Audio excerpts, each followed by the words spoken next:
9, 9, 8.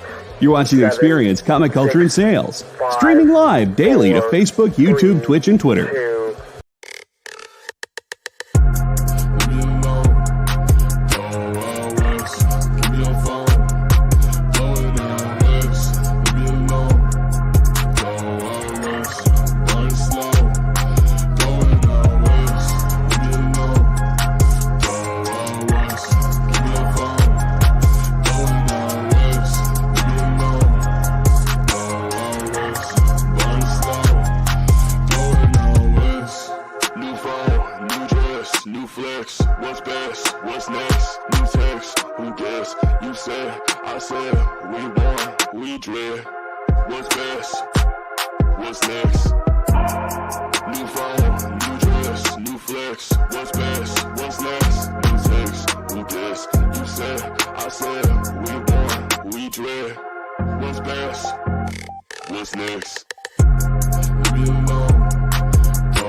Hey, what is up, everybody? It is Christopher, aka the Bronze Age Nerd, joined by Bigby McFly, the comic guy, and we are your hosts for Best Coast Comics. Boy, this is going to be an exciting and interesting show. Right out of the gate, just want to talk about the format change. It's kind of a format change. We're doing things a little differently. Bigby is looking a little different right now. He's got a little bit different setup over there. We're trying to do some upgrades. One of the things we're also doing is we're now going to be streaming weekly. We're streaming weekly, most likely in this time slot for the most part. And we're going to be doing that not only on the Bronze Age Nerd channel, which you might be watching on right now, or Bigby's channel, which you may be watching on right now, as well as on the EXP, which you may be watching over there right now. So if you're not watching on any of those places, if you're not subscribed on any of those places where you might be watching, go ahead and go do that right now. We're going to be on all three of those channels on a weekly basis. So, you know, if you're used to watching Bigby on his channel, if you're used to watching me on my channel, or if you're over on the EXP, you can watch anywhere and go subscribe to the other channels because there's lots of great content over on those other channels that you should be seeing anyway. So it's exciting. Yeah, Best Coast Comics going weekly, going to all the channels, taking care of all that stuff. Right off the top of the show, I'm excited for that. It should be awesome. Phew, it's been a while. It's been a while, Bigby. It's been a while. It's been a bit. I mean, since our last the recap show for the SummerCon, which I'm still reeling from. That was so awesome. Yeah, it was a great experience. Since then, there's been some, there was some talk about what we were going to do about changing up the format of this show. The show that used to be in this time slot, which was Devil's Advocates. And we finally figured that out. We said, hey, this Best Coast Comic thing is already going on. It's working really well. Let's go ahead and roll that forward. I went on vacation for a week, so there was another week off there where things were, going strange. And that was much needed and very refreshing. So yeah, it's just been a couple weeks, and some crazy things have happened during those couple weeks. Luckily, it's not like the Community meme where Donald Glover comes back with the pizzas and the apartment's on fire and everything. It's not quite like that. It hasn't been just a drama-filled crazy escapade, but there has been some stuff going on we're going to talk about. Also in the show here fairly soon, we're going to have a guest too to talk about the Bloodshot Kickstarter that's going on right now for the anthology series, Black, White, and Bloodshot. We're going to have one of the writers for that anthology series joining us, which we're very excited about. Yeah. So that should be a really great show. We're going to cover the PSA entering the comic book. That's the title of the show. We're going to cover that, of course, as well as some other news bits. So it should be a really exciting show. I'm just kind of making sure, okay, our guest has not popped in backstage yet, so we will cover some other stories first. But first, we should say hello to everybody in the chat, don't you think, Bigby? Yeah, absolutely. Sweet. See some familiar faces in there already. Yeah, we got some familiar cast of characters here.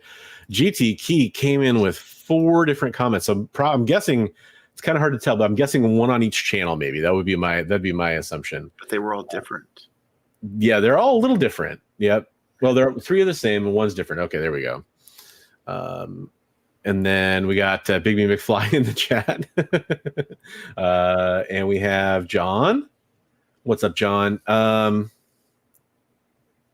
It's funny when people say, I think I'll watch the stream here. I can't tell which one you're watching on, but like I said, make sure you're subscribed to all channels that we're on here, because you're going to see great content on all those. I got Derek in the chat as well. What's up, Derek? Lyle, how's it going? Lorena, we have What's on the Comic Rack. Mr. Akins. Yep, in the house. And Shadow Rat's in here. What's up, Shadow Rat? How's it going? Cool. I gotta fix one thing on my camera real fast. I'll go away for like half a second. Oh my god, where'd you go? It's weird. It does that thing where it wants to creep up, and I have no idea why. I just rearranged a bunch of stuff today. I suspect that somehow is related. So I want to avoid going into the big story, just because if our guest joins us, I know he's in a different time zone, and I want to be respectful of that. He's in a much later time zone. He is an international guest. Let's put it that way. So I'm going to avoid the big topic, because I know we'll just have to cut away and come back probably. So let me pull up what we had next on our agenda here. We should discuss the elephant in the room. I mean, I made you Chewbacca. That's true. Yeah, you did make me Chewbacca in our show teaser, which is an honor, really. I mean, Chewie's pretty awesome. He's pretty awesome for sure. I mean, you are a little bigger than I am and a little hairier, so I figured it all works, right? So let's see here. I'm trying to think of what would be sufficiently quick to talk about. This might be a good one. Unfortunately, I don't have. I'm going to have to do it this way. Here, I'm going to share a little image for everybody real fast. Give me 1 second. And this is about Larry Hama made an update. I think it's just kind of an interesting thing to talk about and discuss real fast, because we've talked about some things about creators and this in the past. So this was a while ago. Like I said, we haven't been on the air in a couple of weeks, so some of these things we're getting our chance to talk about it. Larry Hama said, the quote here, "I have macular degeneration. I will probably be incapable of drawing within the next few years, so if you want to sketch, better act soon. Although my arthritis may make everything moot before then. I have no ligaments left in my basal thumb joints. It's just bone scraping against bone there.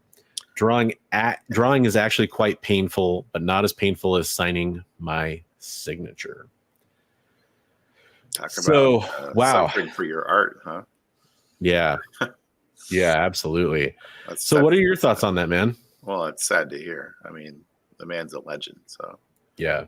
Especially to us Joe fans, so or Cobra fans, as the case may be with your shirt there. Yeah, Cobra represent. It's funny. I'm more of a Joe fan, but I the Cobra logo is just so much more. Cobra's logo is much cooler. I gotta say, especially the Air Force one with the bat wings. It's just it's a sad thing on a couple levels. One of them is, a lot of our icons from when we grew up reading comic books are running into health issues, or unfortunately passing away in some cases. So that's sad. Right. It's sad that he's going through pain. I could tell when I was hanging out with him at SummerCon year before last. Definitely a little, harder to get around for him. Arthritis is not surprising to hear that he's got that going on. I could just tell from how he was kind of walking and holding himself. And on the other level, there's this other, better get your sketches and commissions done soon. I don't know. Maybe it's just me that thought about this. I know a lot of people were talking about this. And then for me, it was, well, I don't even know if I'd want to, man. Like knowing that it's going to cause them pain and they're just going to be hurting trying to do it. Right. Drawing is actually quite painful, he says. And that's kind of a sad, element. It's like at some point, and I know he's saying this basically, you got to kind of hang up the spurs at some point. But at the same time, if he's putting it out there saying, get these in, it's probably a way that he's supporting himself.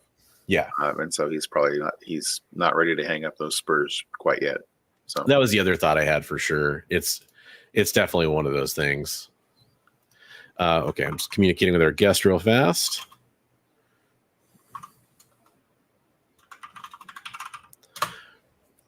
So we will have a guest joining us in a minute here. He's going to try to hop in, and I'm going to give him a minute back there to make sure, he's got his camera set up. It looks like it is and everything, but I'll give him a minute and let him know when we're bringing him in as we wrap up talking here about Larry Hama. So yeah, it's just, I don't think there's any real big upshot to this other than I like he's saying, if you do want to get something done by him, get it in.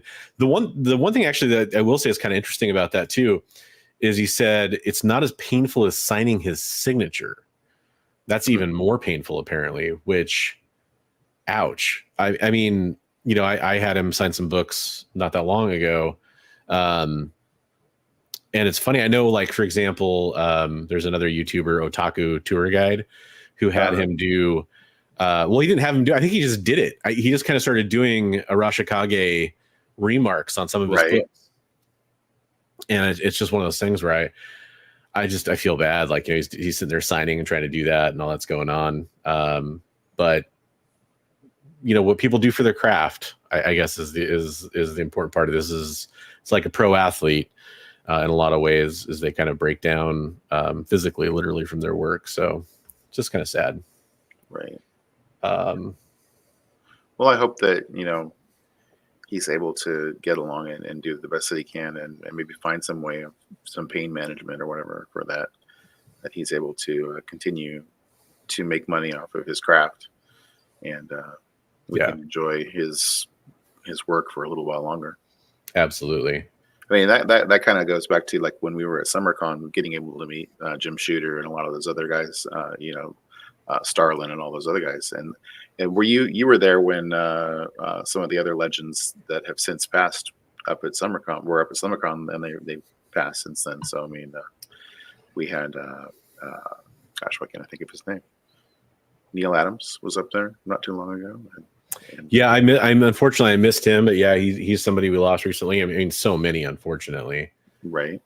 So, like we say, get out there and meet your legends while you can. Yeah, absolutely.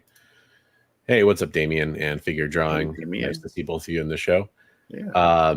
So we do have our guest backstage. So I'm gonna let him give me a thumbs up if he's good to go back there. Okay, cool. So real first, before I even get to that stage, why don't you answer this question while I bring up his Kickstarter before we start talking to him? Derek wants to know, while we wait, Bigby, can you tell us about that fish behind you?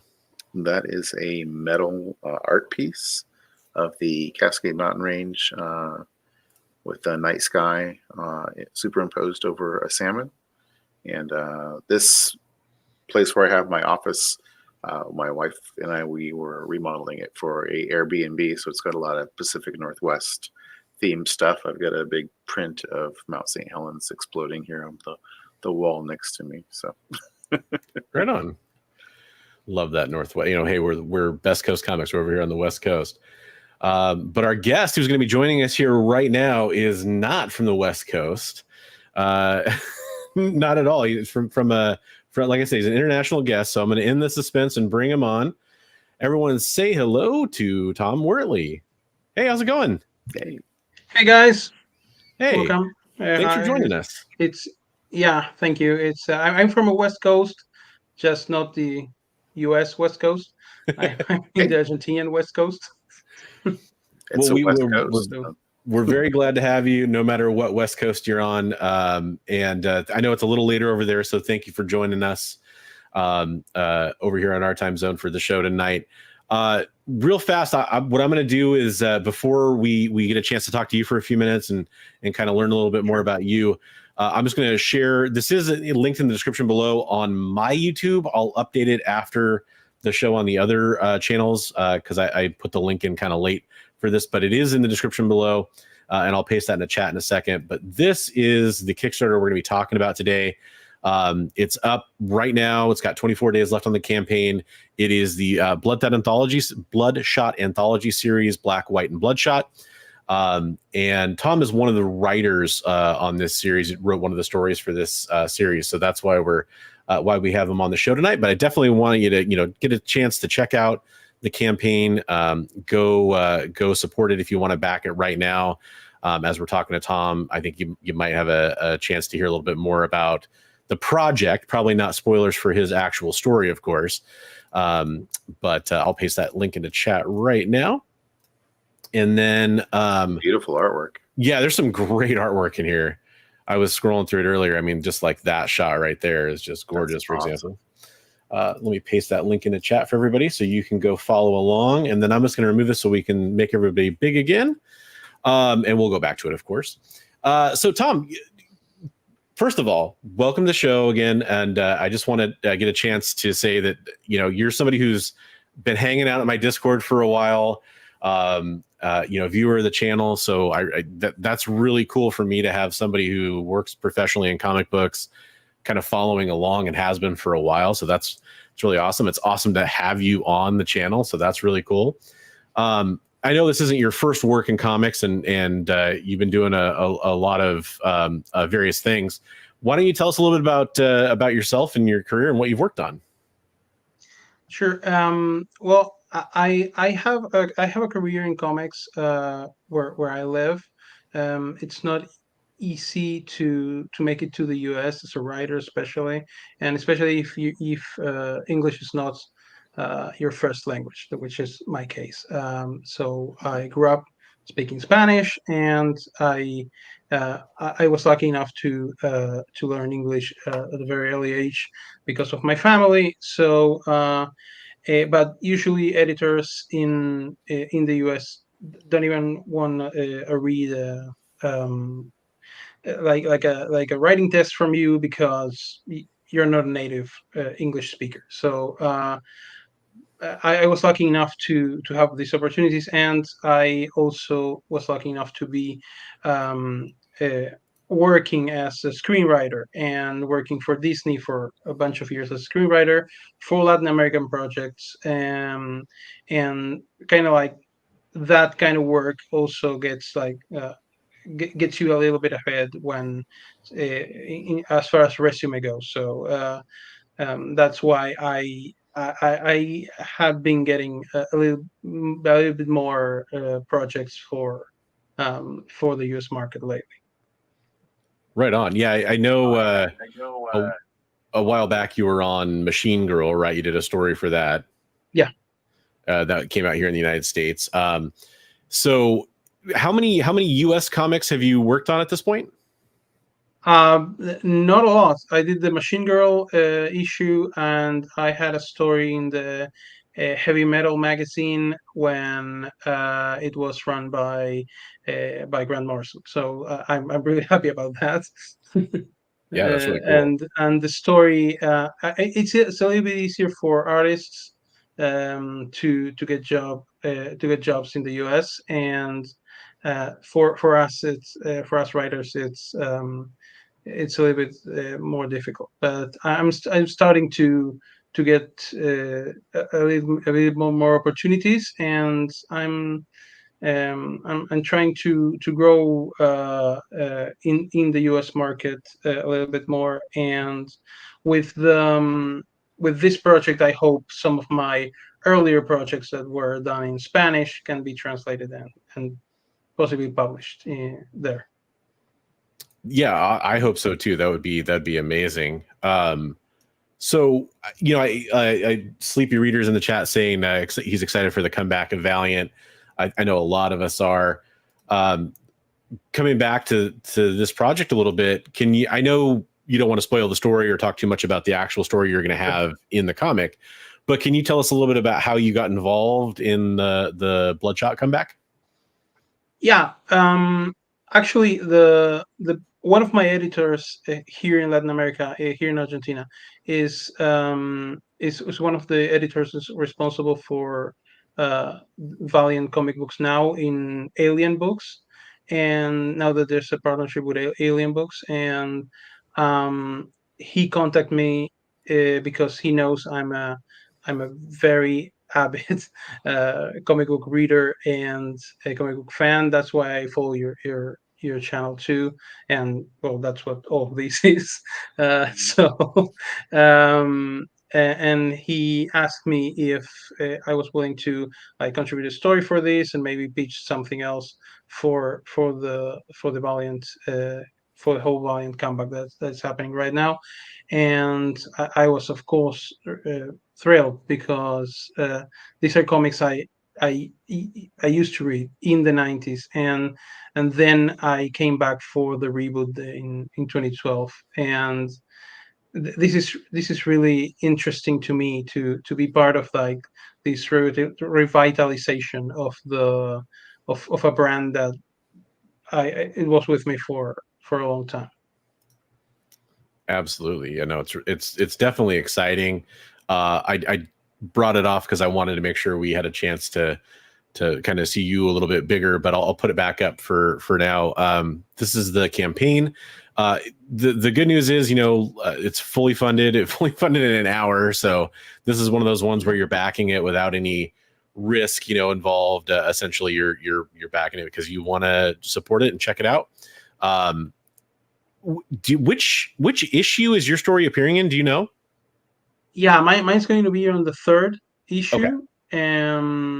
And I wasn't sure at first because we had to deliver the stories like way ahead of time. So I wasn't sure which one mine was going to be, and I'm really happy that it's the third issue because the cover A for that issue is going to be done by Renato Guedes, which is a very very cool Brazilian artist who worked in Wolverine and did a bunch of projects. He also worked in Bloodshot before, and he's actually a friend. So Right on. I didn't even know he was involved in the project until I saw the Kickstarter. So that was a surprise for me, and it was a beautiful surprise. And the artist on your project looks like we have it right here. I'm not familiar with that artist. Were you familiar with? Is it Gabriel Kikot? I didn't know him. He's also a Latin American artist, and that was great because we can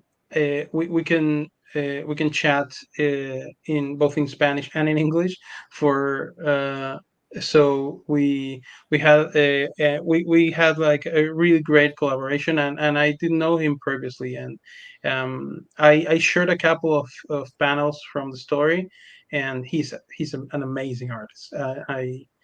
These sort of like short story anthology projects actually give me the chance to work with a lot of artists I didn't know previously, and that's great because usually after this, I I tend to go back to those artists and try to like find an idea to work on a book or something like that, because especially if it works so seamlessly as it did with him.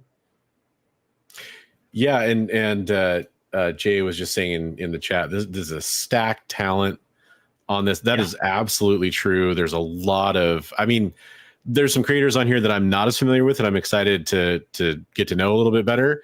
But I think for some of us that, kind of look at the credits, so to speak, and they're like, oh, Tim Seeley, Mirka Andolfo, Mark Guggenheim, there's just a lot of talented people working on this book. Covers by Miko Suon. There's a lot of really great talent associated with this. So, and I think it shows in the artwork here. You can see that they're definitely going to deliver on that front, which I know a lot of people are going to be happy about. So it looks really exciting.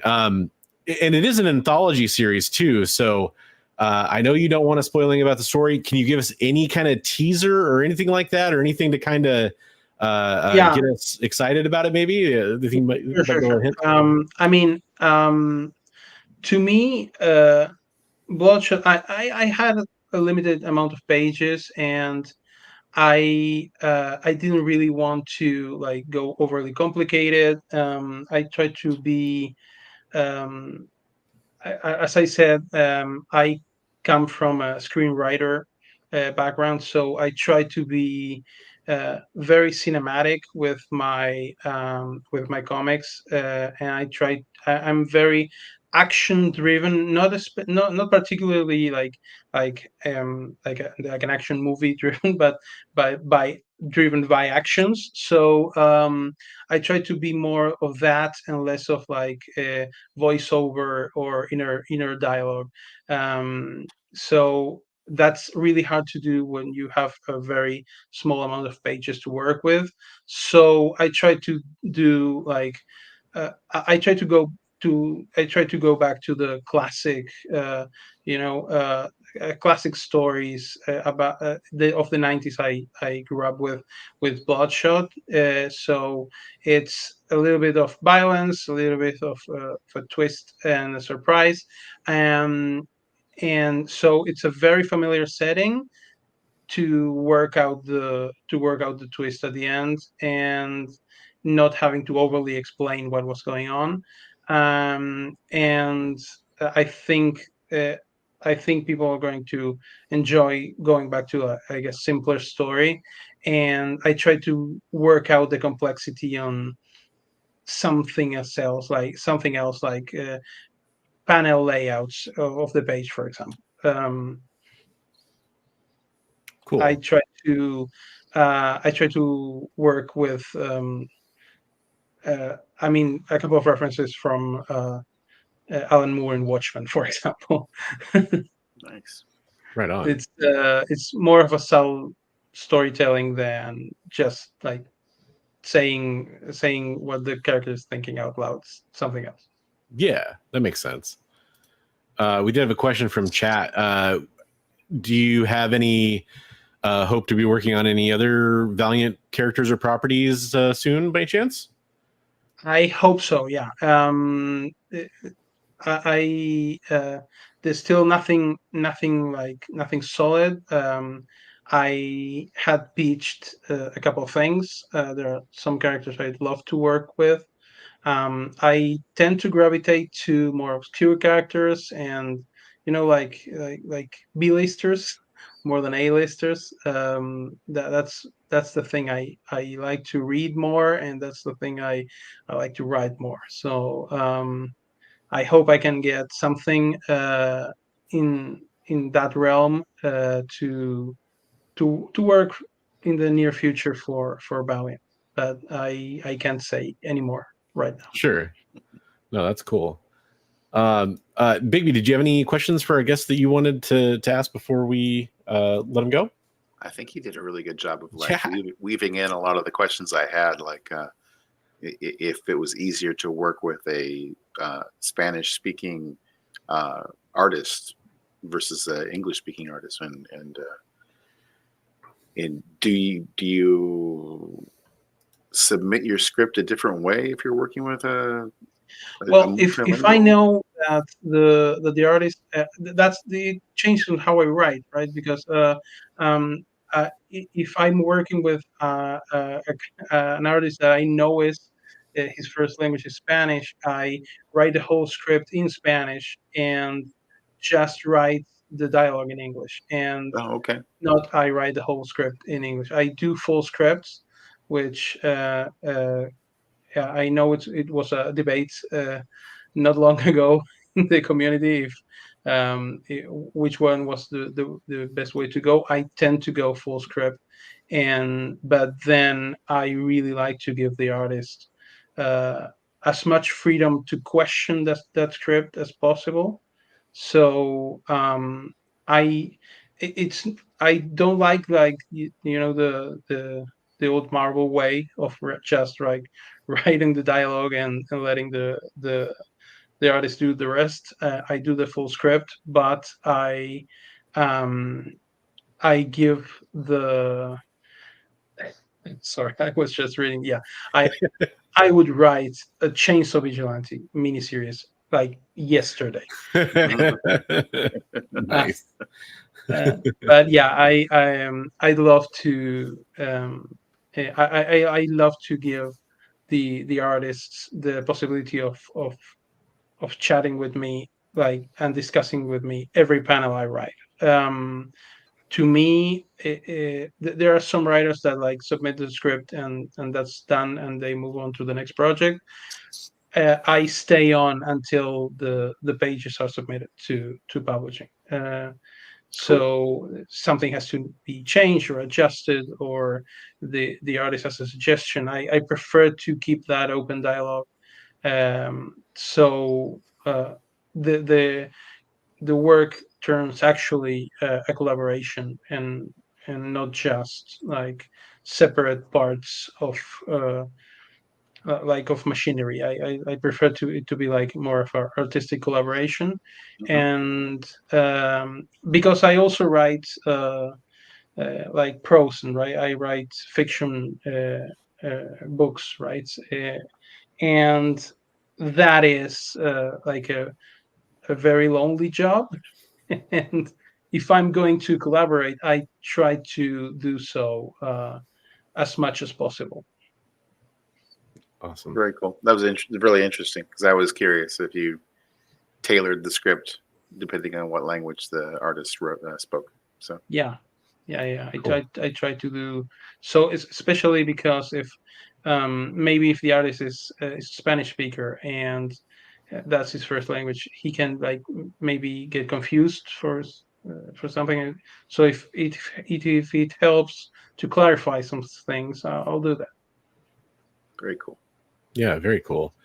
Well, I know it's much later for you over there, and I really appreciate you hopping on to join us. I really just wanted to, it's cool that we've had, so many interactions, and I've get to see like the comic books you post that you pick up and stuff like that for years now. And just, I made sure to order a copy of Machine Girl when I knew you were working on that. And just, I love following along, and it's fantastic to see you getting into more comics, especially something like prestigious as a Bloodshot comic. That's definitely a comic most of us are familiar with. It's just a really cool sign for the trajectory of your career, and I can't wait to see you do even more.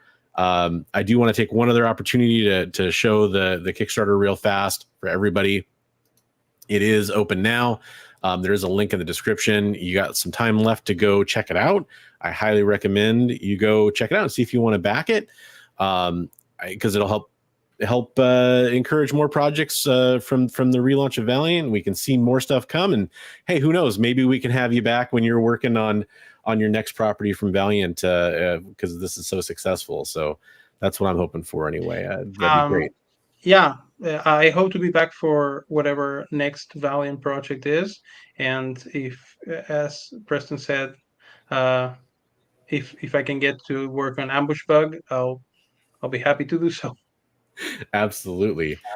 Before we let you go, is there anything else you wanted to let us know about, or anything else you have coming out you want to plug? Or I'll sure share it with you when it is. I'm working on another anthology that's for a smaller company that's located in Canada, and that is like a full book, like a science fiction anthology book, and the mission statement of that publisher is to bring Latin American talent into the English speaking market. So every artist and every writer on that book is going to be from a different country in Latin America. So Great. I have that's I have cool. a short story there as well. And the idea of the publisher is that the short story, if there is interested in it, it can eventually evolve into a full-blown book of its own. So I did a nice story with a Mexican artist, and it's like I took the idea of The Little Prince by the Little Prince book by Antoine de Saint-Exupéry, and I turned it into a horror story.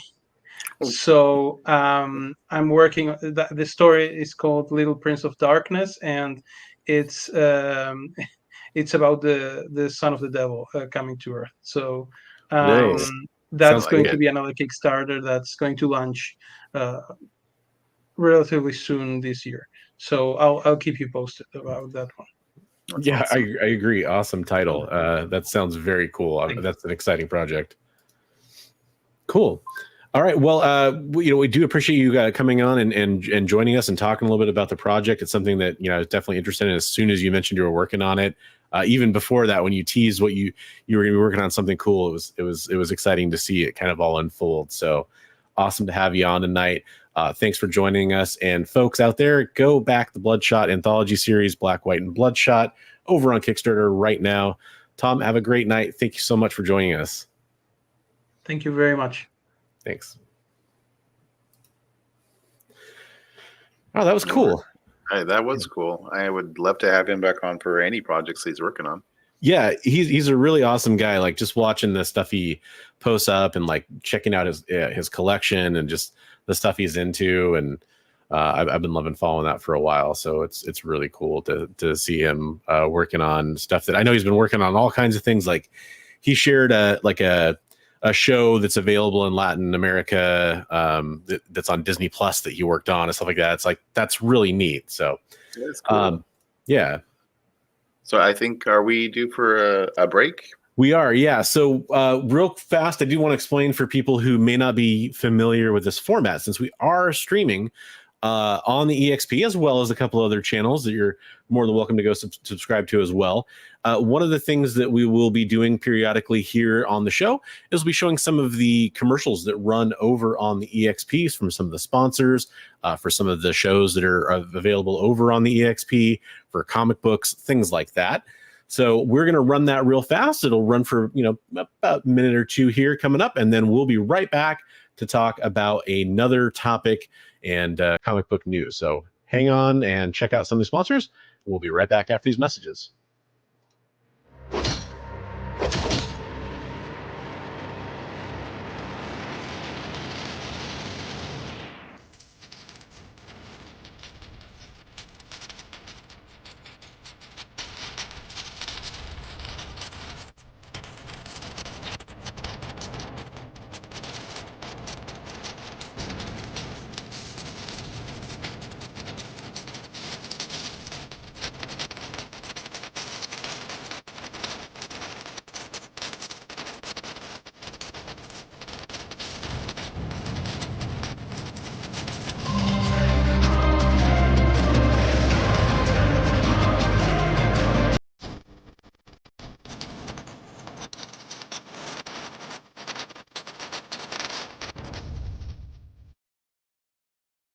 Order Battle Quest comics at your local comic shop today.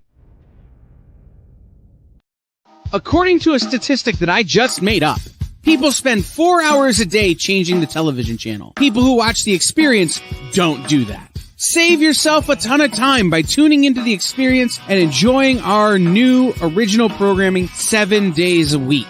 And then tell your friends. Think about the money they could save on batteries in the remote alone, just by tuning into The Experience. Find out more by scanning the QR code below.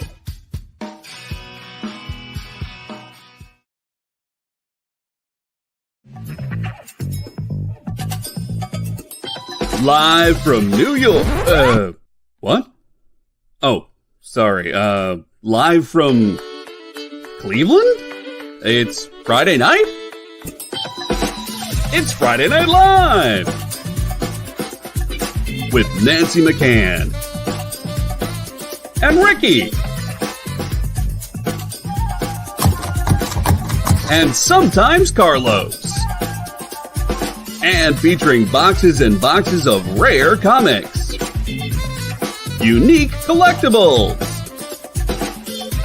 Lots of smiles and conversations with new friends. Friday Night Live with Comics Unlimited. Friday night from 9 to 11 on The Experience.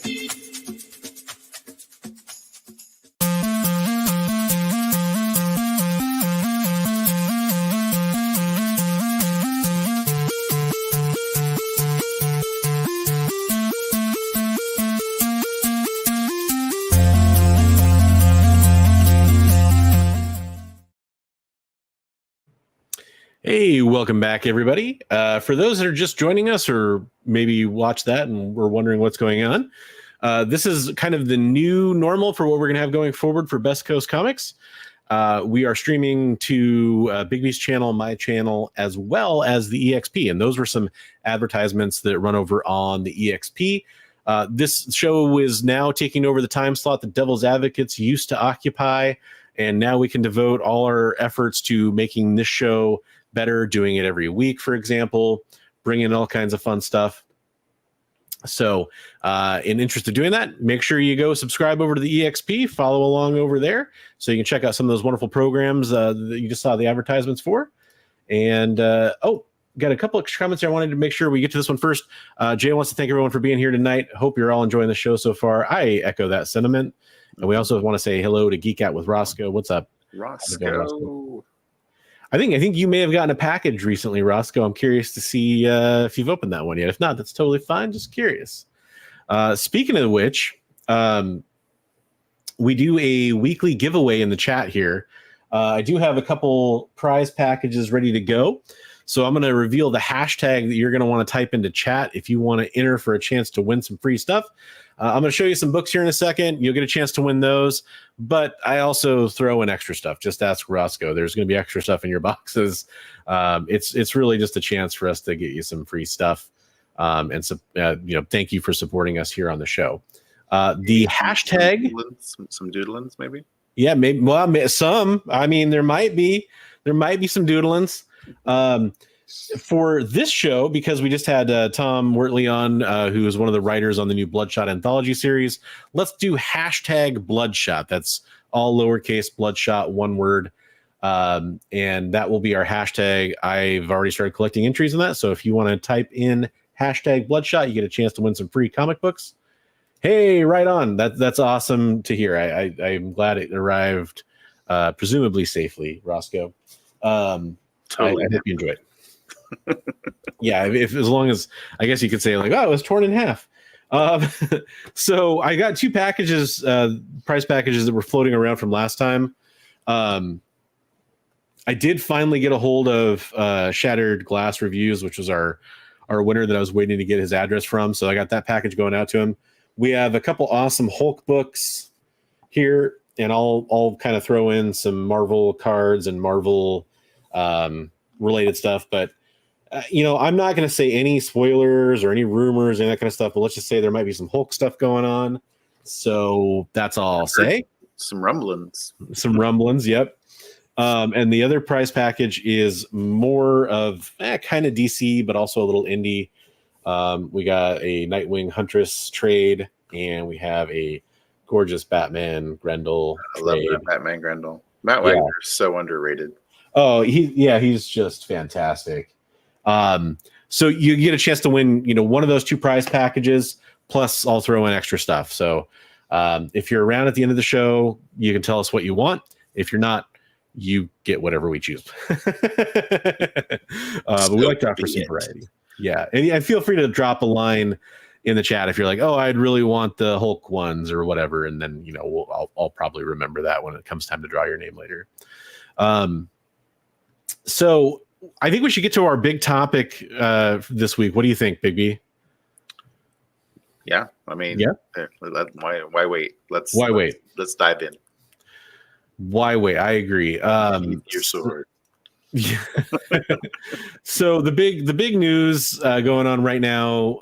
There's a couple other topics that if we have time, we'll kind of come back around and play catch up on. But the big news of the week, everybody's talking about it. PSA has announced that they are doing comic book grading services.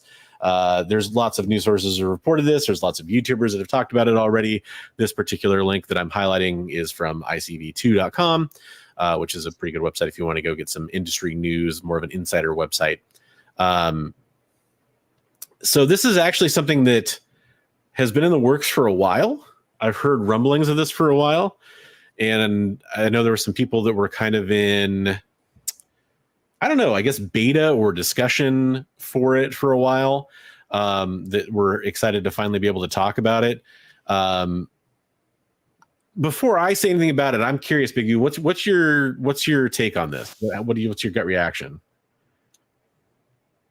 Well, the way they say that a rising tide floats all boats. So hopefully, we see some good competition to spur on the other big two that are out there, and really just make things better. I know they've got a amazing reputation in the card industry, so it'll be really interesting to see how things go for them. I'm really kind of shocked that they stuck with that card look that they had for so long. But I guess it's kind of like their trademark, I guess. So I'll kind of do my best to zoom in on the label. I can only make it so large there, but there's kind of a closer look at the label, which I know is a lot of people's and I don't mean this in any kind of like condescending way, but it's a little funny to me. Like funny isn't just kind of odd. That's a lot of people's primary like thing that they zoned in on. I get it. I completely get it. It's just like I said, to me, it's just a little funny. It does look like, it looks like a card. Well, I mean, yeah, it might be a trading card. Who knows? Yeah, that's true. That's true. There are a couple cards that had pretty close to that exact art on it. I'll just tell you, for me, this is giant congratulations banner shooting off fireworks into the air. I've been saying for years that I wanted a serious lineage, pedigreed, respected name to enter the grading market as a competitor for CGC and CBCS, as well as the other grading companies, of course. I'm gonna fix my. So if you ever see me see, I've got this weird little line going on the bottom of my screen. If you ever see me just do that real fast, it's because I'm fixing that. I don't know why. As soon as I deactivate my camera and reactivate it, it just goes away and then it comes back. Because you're teleporting between timelines. Yes, that actually, it's multiverse of madness over here. Competition is good. That's why I'm so excited about this. Figured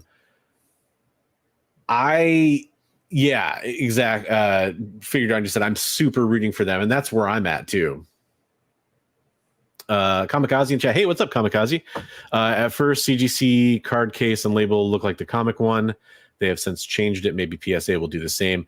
I know that a lot of the initial feedback was about the label, and it's funny because as somebody who doesn't really like CBCS's newest label, their one before that, I heard so many collectors say that's the reason why they wouldn't submit to CBCS. Oh, their label is ugly. I don't like their cases, which, by the way, I think their cases are amazing.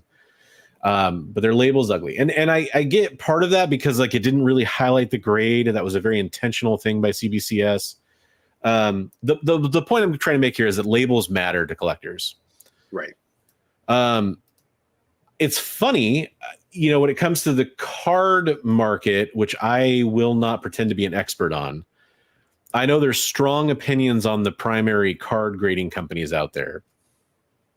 And as I understand it, depending on the era of the card, if it's a super modern numbered refractor insert kind of a thing, or if it's a vintage card, from like, by vintage, I mean like from before the 50s or something like that. Again, I'm not a card collector. I know that there's certain companies that have certain strengths in certain categories. And then there's people that say, oh no, this card company is good and this card company is bad. With comic books, it's really been, I hate to say it, but it's either, do you like CGC or not? Has kind of been the question. Right. And it's been voting with your wallet too. Yes. And people not wanting to take a hit on the resale value of their books. Yeah. Whether they like the design or look of another company and love the cut of their jib, do you want to take that monetary hit? Yeah, and that's been a lot of it. And really what it comes down to, it's funny that monetary hit, I think, comes down to for lack of a better term, consumer confidence. And I don't necessarily mean confidence in the integrity of the grading company, but confidence in the brand. Right. Whether that's because of integrity of grading practices or accuracy of grading practices or just the way that the slab looks, for example. The consumer confidence has been in CGC. And that has meant that the market respects CGC encapsulated books at a higher premium, generally speaking. CBCS has had every opportunity in the world. Remember, CBCS is Beckett for all intents and purposes. So right. When you're talking about another the world, huge card grading company. Exactly. So, and that's where they got their signature authentication was because of the Beckett. So yeah. And that's what really, really kind of, solidifies to me where this is kind of a no-brainer from a conceptual perspective, at least, to have PSA in this sector now. I'm excited. Like I echo that sentiment that I'm super rooting for them. That's exactly how I feel. Right. I will most likely be supporting them unless I see some kind of red flag that says I shouldn't do this, and that hasn't been revealed to me yet. But I will kind of be watching closely. I'm certainly going to try to submit some books as long as nothing like that comes out. I think it's going to be a big deciding factor is going to be that first big auction that has some big books graded by them and where they shake out as far as consumer confidence in their grading ability. So we'll see how that goes. A couple comments about cases here in chat too that I want to make sure. Figure says yes, I like the CBCS cases too, and Kamikaze says CBCS cases is by far the best in the business. Also, hella hard to crack open. The new one, that's the linchpin for me, is case quality. Yeah, and I've said before, like, the label is whatever. Like, I don't care about it that much. I would take the CBCS slab, the actual physical slab itself. If I could get all my comics graded in that, I would. It's by far the best one that I've actually physically held. There's a couple out there I haven't had a chance to hold. Like I don't think I've held a recent PGX case. I can't imagine they've stepped up their quality because nobody's saying that, but maybe they have. And I know Halo is another company that's out there. I haven't physically seen a Halo graded comic book, so I can't speak to their cases. But yeah, the CBCS case just feels like a tank compared to the creaky, cracky, flimsy feeling CGC ones that I've encountered. They don't scratch as easily either, which is nice. But Adam has a really interesting point. If PSA made a UV protected case, it would be great. That's a really good point. I know that the plastic is much more expensive. Yeah, for sure. Somebody was saying, what were they saying? A big opportunity for somebody to really showcase something like that would be to take a glow in the dark cover, like that Ghost Rider glow in the dark cover. Yeah, put it out in the sun and then show if it glows, because you're getting that. Are you getting that UV protection? Are you getting that? Are those rays getting through? So. Yeah, exactly. I think that absolutely would be a huge point. But I for example, the Gator Guard cases and the a couple of the other companies that do offer UV protected cases, when they're more like cases for the slab, which is really weird, but it's a thing. Or in Gator Guard's case, it's case, get it? It's usually for a raw comic book, right? That you put in there. They offer UV protection with like up to 99%, like between 96 and 99%, depending on the company. Even technically, I think CGC, just by the properties of the plastic, offers like a very tiny UV protection, but it's not necessarily enough to block sun damage or anything like that. Certainly not enough that they would ever talk about it, but I think technically it offers a little bit of that UV protection. But I've worked in the supply industry for a while back in the day, and a lot of the companies that I work for would say that it does provide UV protection, but it's not if you want UV protection, you've got to go to the next step up in the line. Yeah. Because that material is just more expensive is what it comes down to. Absolutely. And so, maybe it would be cool if they could do that. But I think people say that, and they also say, well, it'd be neat if they offered $20 grading for a modern, instead of $60 like it would take if they had UV protection on the case, which I don't know that that's the actual cost breakdown. I do know that the clear acrylic, for lack of a better word, that's not really what it is, material that does offer high UV protection is pretty pricey. I think somebody's missing the boat with maybe making something like the plastic covers or the glass covers that we put on phones, making a UV piece that would just kind of almost static cling to a slab and offer UV protection. Yeah, that's interesting. Yeah, but if you watch Swag stream last night, they have held the PSA in hand. They said it's super heavy compared to the rest. That's interesting. No, I've been wrapping up vacation, and unfortunately this weekend dealing with sick family members in the household, and I haven't had a chance to watch their stream, but I actually am really curious to watch it. To throw up on the screen the PSA thing again. Chris, Comic Tropes. Oh, yeah. And what's PSA? Yeah, that's what I was going to get to here. I got Chris from Comic Tropes in the chat, which is always great to have him here.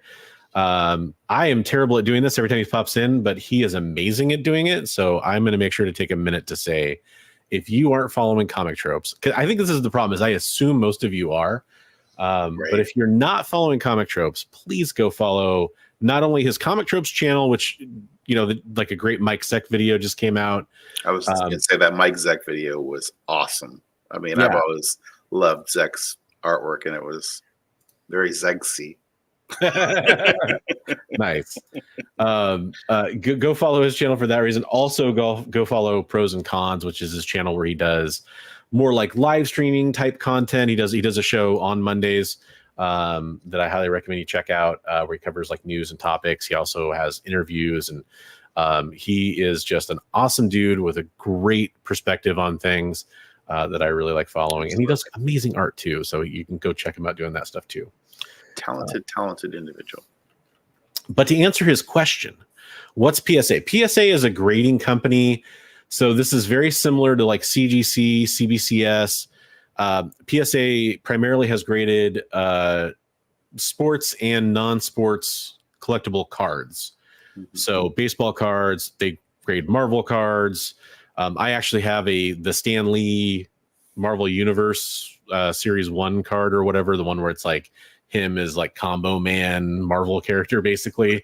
I have one of the PSA slab of that card, for example. So you can get the comic cards, as well as, they're really big in like baseball, football, like the main sports cards, right? My friend Brandon from Mon Comics sent me a PSA 10 Wolverine from the Marvel Series 1. I was like, I started crying when I opened the package. I was like, oh my God. If you guys don't know, it's a very valuable card. Yeah. No, I actually saw that. That was a great moment.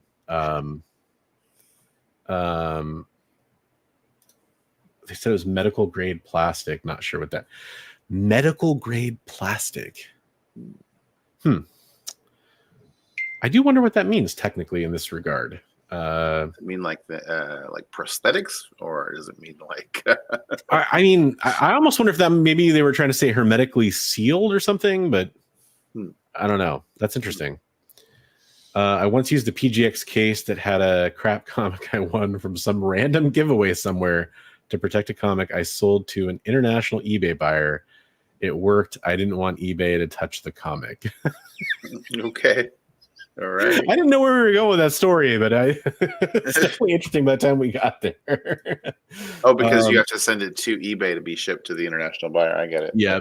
Yep. What if a grading company covered it in lead so no sunlight gets in, and also includes a free bag of candy as a bonus? Well, you had me at candy. Right. There you go. Who needs to see the book? Covered in lead. There we go. Yeah. I mean, first of all, why is there not like a Superman X-ray vision LED gimmick for a comic book already? That would be the greatest gimmick cover of all time. There you go.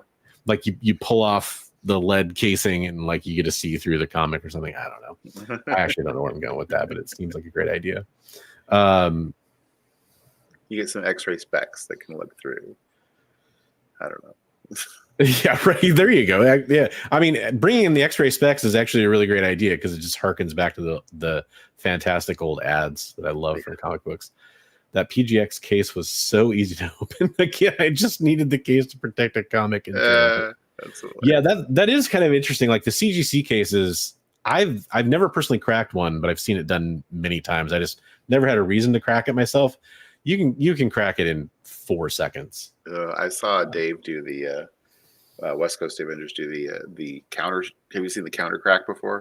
No, I've only seen like the screwdriver twist thing. The old cases you can do a counter crack where you just go whack and it'll crack the case, but you're really risking damaging the book.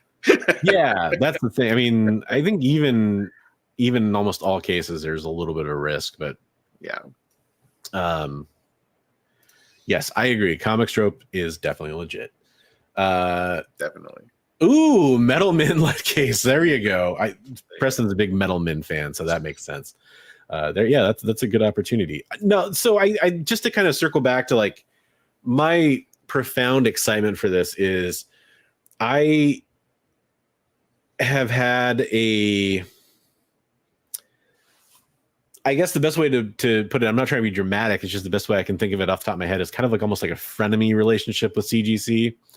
Mm-hmm. Where I have CGC graded comic books, and I've explained a million times the reason why I do it. It's usually for value, for insurance purposes, for inheritance purposes. Collectibles I've had most of my life that I know I want to pass down, that trust me, I've read them a million times and I was okay with them being encapsulated and buying a facsimile or reading digitally or whatever after that. I know people have the whole range of gamut of feelings about slabbing comic books and putting them in plastic and all that kind of stuff. But I think it's fair to say that grading is not going anywhere. If anything, it's only going to be picking up steam. And considering that, I really do think that it's good to have a new strong potential contender in that market space, because CBCS, was the other big name in that space. They really weren't doing much to capitalize on their opportunity to become the Pepsi to CGC's Coke, right? Like it just wasn't happening. There were so many openings where they could have just really gone for the throat and really made a difference, and they didn't do it. If anything, they fumbled the ball even more in most cases. Whereas now this might make them step up more now. For example, this could cause them to be like, oh no, we have another big, previously card grading company getting into this space. If we don't do something, they're going to take our market share. Yeah, we're going to become number 3 instead of being, taking the table scraps from CGC. So yeah. Now it does make me wonder. I don't know who's the other big card. Is it SGC? Is that the other big card grading company? I don't know. There are a lot. There are some that don't really hold any. I know I've seen some people have boxes of card slabs and they'll bring them into a store. And people are like, you would have been better off not even to have these slabs because the company you chose was garbage. I think it's either SGA or SGC. Again, I'm not a card grading expert. I think SGC is one of the other fairly big ones. Mm-hmm. And it makes me. I actually. Ooh, now I'm going to be venturing into just straight up, hearsay territory. I know there's one of these companies has been talking about, or maybe even already does do some comic grading, but on a very small level. And it made me wonder if it was SGC, but I don't see it on their website. But I know somebody pointed it out in a chat a while ago, and I was like, whoa, they really do. But again, it was a card grading company that I wasn't extremely familiar with. Gotcha. The point is, there is a couple other ones out there that could still get into this space. And it does make me wonder if PSA has some success here, if we'll see one of these other card grading companies also in the space. Yeah, for sure. Yeah, I could message Tony and see what he thinks. EGS is, I don't know. I've just no longer considered them an option for comic book grading. Personally, that's just my personal opinion at this point. A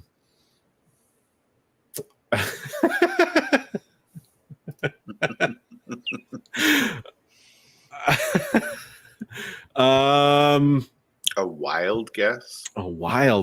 Yeah, that's. I mean, I'll tell you. Here's my not wild guess, and this is based on nothing. I said a long time ago when the Taylor Swift rumor started that Taylor Swift was going to be Dazzler, right? Like that was the wild rumor that was going around back when she first attended a football game with Sean Levy and Ryan Reynolds and everybody. I said everybody's got it wrong. It's going to be Blake Lively as Lady Deadpool. Mm-hmm. That's actually what's going to happen. And the more time goes by, I feel like the more there's a possibility that might actually be true. So I'm calling my shot there. That's not really a wild guess though, because I said that a long time ago, and I think it's kind of more logical. Or the crazy. I heard Wolverine variants. I heard Henry Cavill as a Wolverine variant. And, I heard that one too. Daniel Radcliffe as a Wolverine variant. And see, like for Daniel Radcliffe, he's been a rumored Wolverine recast for a very long time. So I wonder if that's just where that rumor comes from, or if it's would they actually seek out people that have been rumored? Would they get Danny DeVito, who's been like the joke for being Wolverine for a really long time? Would they get him to come in and play a variant? Right. Let's see. Crazy cameos. I'm trying to think. Taylor Swift's Juggernauts is a very wild guess. I don't necessarily know who would play them, but so I guess it depends. Is it just the character, or is it also the actor, or both? For me, like I will just say that I want Maverick. I want Maverick in the movie because Maverick would be sweet. It's no fair to have Sabretooth and to have Wolverine, obviously, and gosh, pretty much all the rest of any iteration of Team X in some of those movies, depending on. So we're gonna get Phantom X then too. Oh, Phantom X would be pretty cool. Yeah. But I don't know who would play Maverick and have it be like, I don't know. That would be a really weird one. I also will say there's one other thing here, like along with me calling my shot on thinking that Blake Lively is going to play Lady Deadpool. I interviewed Tyler Mane right for Halloween last year. And so at the time, it was during the actors' strike. They were striking in solidarity with the Writers Guild. So I just mentioned, I mentioned the whole X-Men thing and him playing Sabretooth. And I actually have to go back and watch the stream because I can't remember if it was backstage or if it was during the show. I mentioned like, man, there's that new movie, Deadpool movie coming out. That'd be really cool if you were like in it or something. And I just knew since then, basically based on his reaction, I knew he was going to be in this movie. So that was really cool to see him like officially revealed in one part of the trailer or whatever. He posted like the cat's out of the bag now or whatever. What was the one that I heard Channing Tatum as Gambit?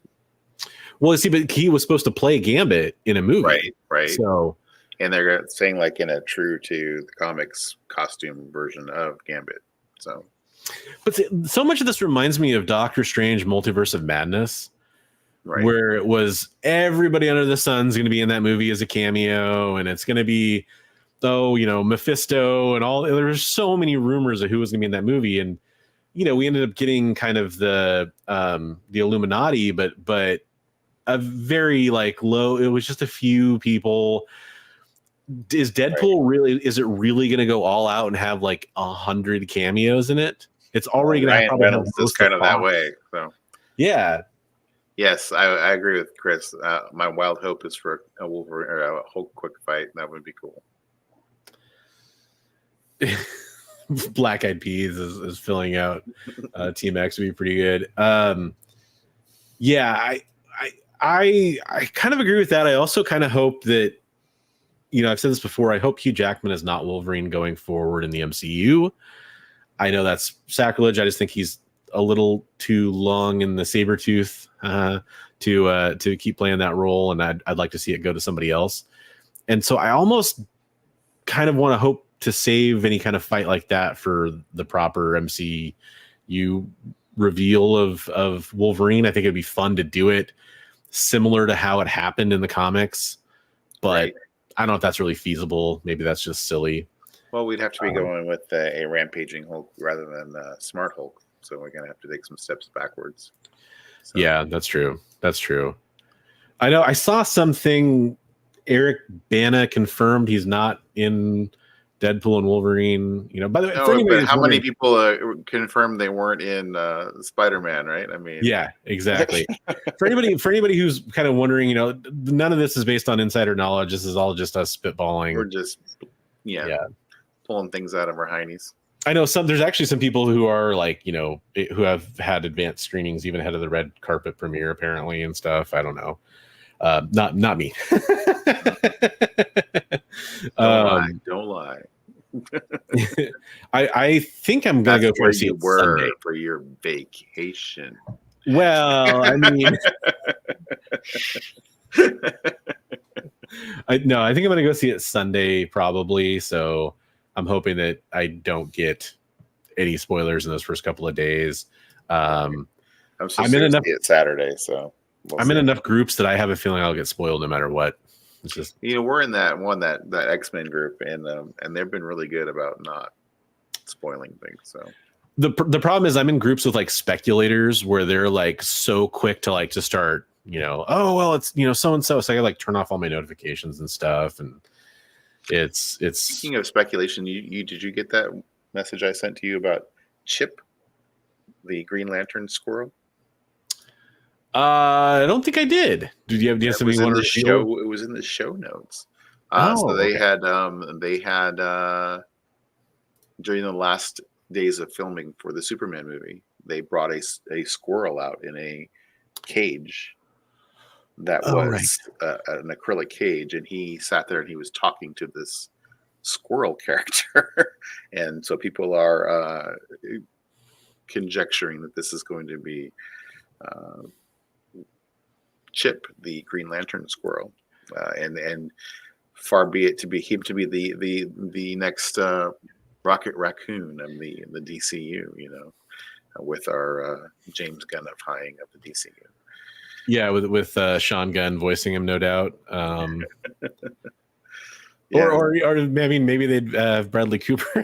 There you go. Yeah, that would be great. But there's a movie that's already got too many cameos. Well, I say that I have a lot of faith in James Gunn. I will definitely reserve my judgment, but it seems like that's going to have a little too much going on. I mean, like, I already think this movie, the Deadpool and Wolverine movie, I already feel like it's going to have pretty much every character that we've seen in the Deadpool stuff. So Negasonic Teenage Warhead, and probably Colossus, and probably every character from the Fox movies. I mean, I think that's pretty reasonable to assume at this point. At least all the ones that are willing to return. Jennifer Garner, Elektra.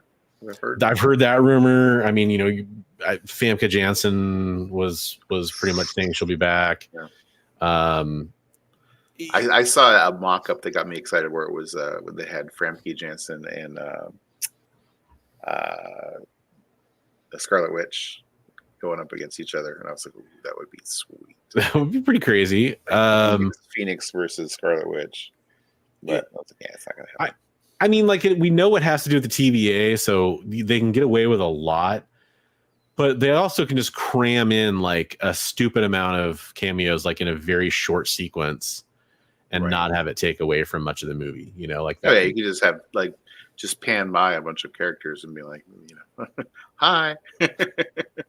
Yeah, Dolph exactly. Lundgren Punisher. There we go. Dolph Lundgren Punisher. Yeah, that'd be cool to see. That I think Superman will be a worthy theatrical movie. I don't think it'll burn up the box office. We'll see. I mean, James Gunn has set a high bar with the Guardians films. And I think Man of Steel did really well. So if the trailer's good, I think it could put some butts in seats. Okay, let me totally derail, and this isn't even planned, but did you watch the Agatha trailer yet? I did. Yeah, I watched Agatha all along. I had a bunch of guys like dogging on it, and I was like, man, that looks really good. I thought it looked good. I think it looks fun. I have a feeling modern trailer editing is such a weird thing. And we see everything good in 90 seconds or whatever. Yeah, and so it's almost like to that point where like if there's cool stuff that's going to be in the show and they didn't show it in that trailer, it kind of makes me wonder about.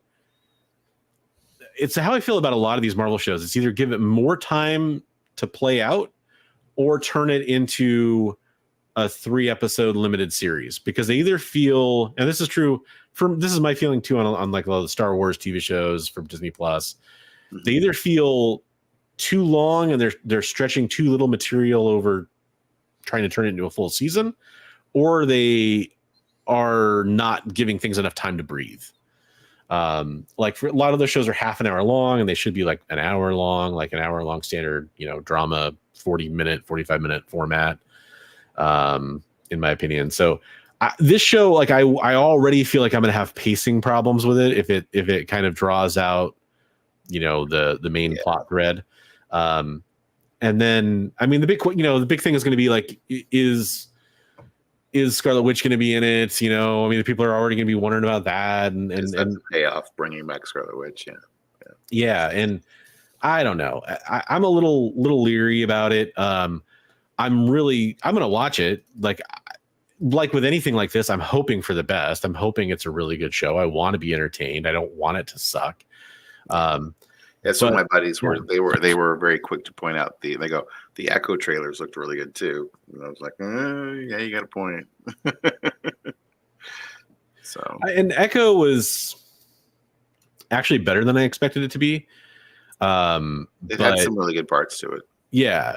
And the whole was okay. Spoiler if anybody hasn't watched Echo yet, which it's been out for a while now. It's been out for a while, yeah. But the ending was very alluding to the Phoenix Force, which a lot of people were like, whoa.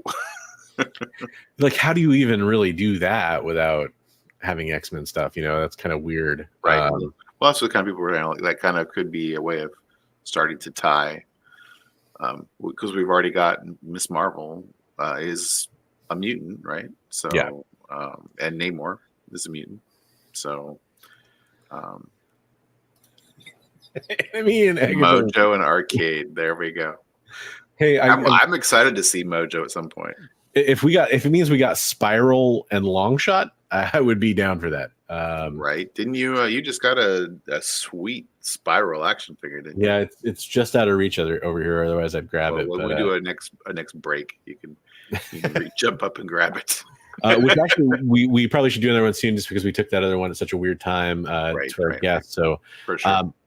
For those, again, if you've just joined in, we are co-streaming over on the EXP. Highly recommend you go sub up over there, as well as to both of our channels if you'd like to check out their content. But since we are streaming over there and we are kind of part of the programming lineup over on the EXP now, we are going to play the ads that they play over on their show. So really cool thing about that is you get to check out some quick trailers for some shows you might want to go check out over there. Some cool stuff. Comic books. Yeah. Yeah, there's a lot of great content over there. I highly recommend it. Not just because I'm there. I mean, I'm very biased, but go check us out over there, as well as some of this other great content. That said, check out the about a 2.5 minute long trailer break here, and we'll be right back after this. So the show is called The Geek. So the show is called The Geek Chat, and really there's just a couple of geeks. I'm Rich. I'm Dez. And we are your hosts for this weekly guide into comic bookery and all the geeky stuff that goes with it. And that pretty much says it all. They talk about the latest movies and shows. Okay, I'll be completely honest with you. Overall, D+ movie. So the end. You know who that is? That's She-Ra. Yeah. Yes. The new #1 comics of the week. We rep Samuel Jackson and we rep Mace Windu. I passed on this. I was like, no regrets. no regrets. I really wanted to like this book. I really did. Like, I really did. And just chat with each other. And with you. Oh, Daniel says, I dosed off with the first one. I have zero interest in the Joker Harley ship, not Harley herself. Enjoy, not for me. Yeah, this movie's going to be rough for me to sit through, I'll be honest. The Geek Chat, Thursdays at 8 p.m. Eastern. Just a couple of honest geeks. Let's be honest. Come on. And that is why people watch us, because we're honest. Giving their honest opinions. And the thing you always have to remember about the internet is everyone has an opinion, and they all suck. Part of the experience.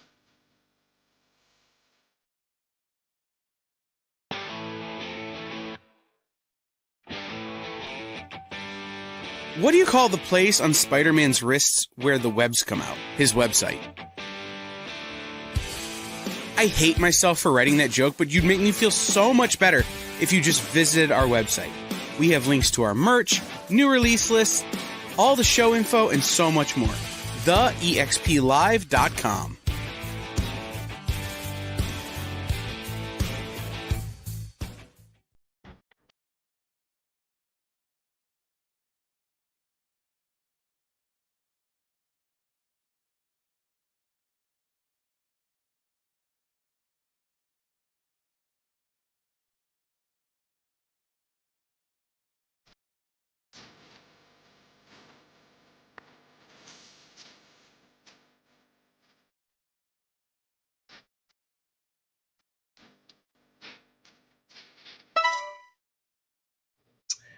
Hey, welcome back. As Bigby teased, I was able to pull down my awesome spiral figure here.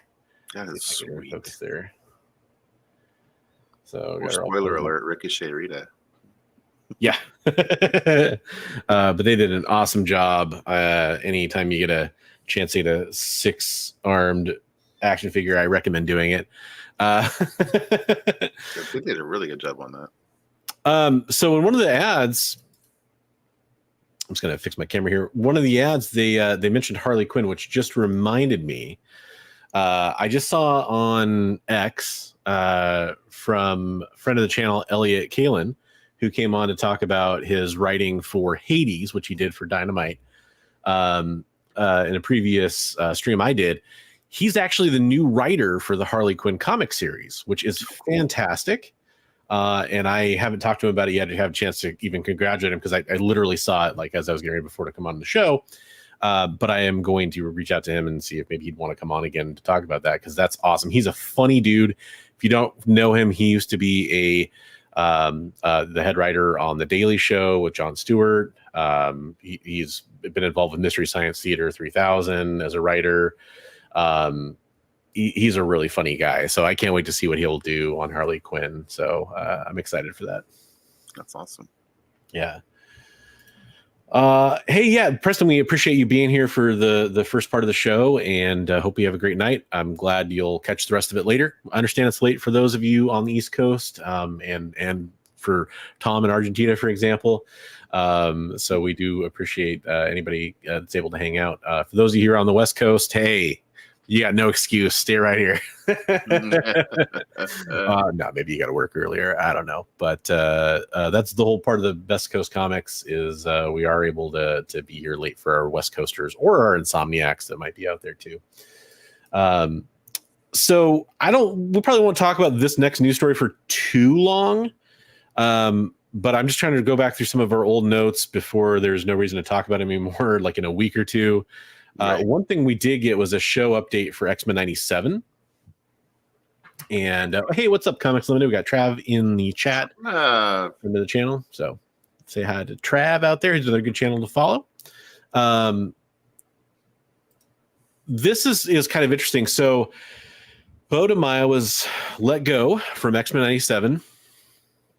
We've talked about it in the past. I'm not going to cover it again necessarily, other than to say like that's what happened. But we found out that Matthew Chauncey is now going to be the new showrunner. it's always been the case that Bo had primarily been the head writer or showrunner for the first 2 seasons, though. So that's the next season is already still written by Bo. Although they did say that they did do some rewrites on some of the episodes, but I mean that it says here season 2 has been revised. That could be minor stuff. It could be major stuff, I suppose, but I have a feeling it's probably pretty minor for the most part. Maybe to help bridge with the new showrunner season 3 or something like that. But it is kind of cool to see that somebody who's already been with the team is going to continue on with the project because it was such an awesome first season. And I know this article, it's been a while since I've read it because it was saved a while ago, but I believe he's working alongside involved with What If.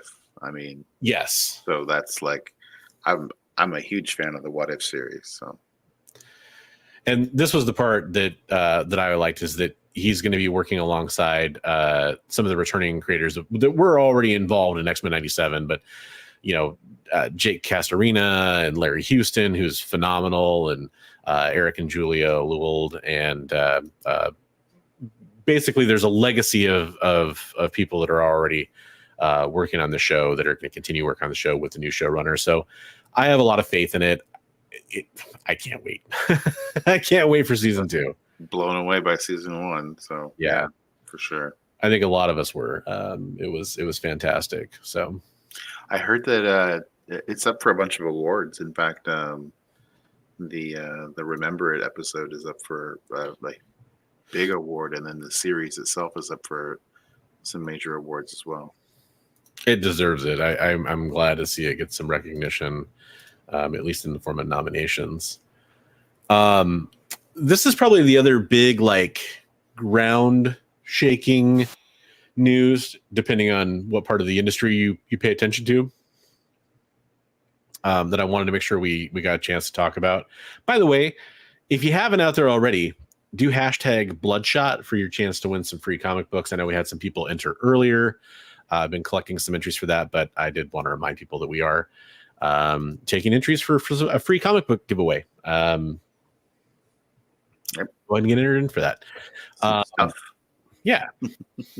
By the way, and thanks to Bigby for donating those trade paperbacks that we're giving away as part of this. And like I said, I'll throw in some raw comic books and some cards and some other stuff too.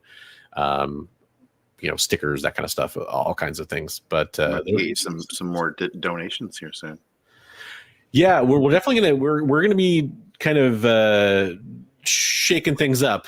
With the new format, we kind of changed course on a couple things, and we're gonna keep making sure that we do continue to improve.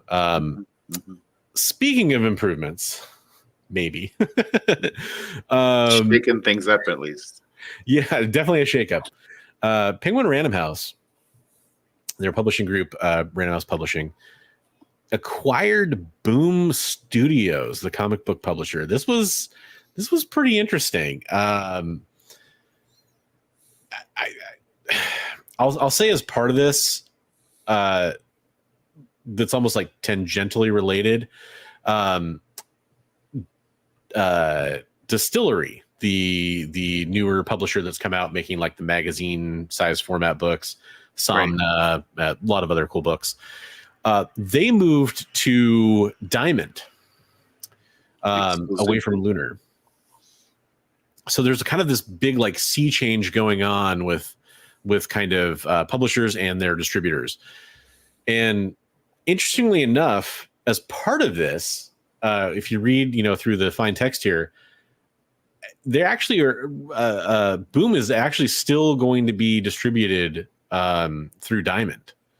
Or I'm sorry, maybe it's Lunar. It's been so long since I've read this article now. But they're not going to only be through Penguin Random House, which I thought would be part of this. And I know Penguin Random House just had some antitrust concerns, so it does make me wonder if maybe they're keeping that distribution model open because of that. But that it was kind of an interesting side note here. Maybe it's not this article that mentioned that. I'm kind of scanning to see if I can find it. But yeah, they're not going to exclusively be distributed through Penguin Random House, which I thought was going to happen as part of this. Oh yeah, they'll continue to distribute through Diamond Comic Distributors and Simon and Schuster. So terms of the deal were not disclosed. So anyways, this comes from Deadline. It is kind of another big change up to the publisher distributor dynamic. What do you think about this? Because you've got a background as a comic shop retailer, as ordering through distributors, dealing with publishers. Back in the day before Diamond was the one-stop shop, it was a real pain in the butt to get certain books because you could only get them from one distributor, and they didn't always have a lot of other things that you wanted to carry from them. So I hope that the industry doesn't go too far that way, where it's you can only get our book from this fine distributor. You know, it makes it really difficult for the shops. So we'll see how it goes. Yeah, I mean, it's nice to have options, right? Like, I know some people like Penguin Random House because there's like free shipping options. I don't think it's not guaranteed. I can't remember what the conditions are for that. Some people like Lunar because the impression I get is their stuff tends to arrive in better shape through Lunar. Diamond is notorious for having damages historically.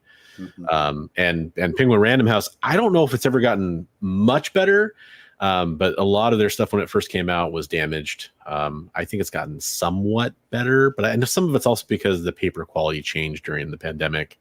Right. So it's kind of hard to say that's also when that happened. So, I'm going to add a little scroll down there so people know that they can do. There you go. There you go. So it's interesting to me. Like,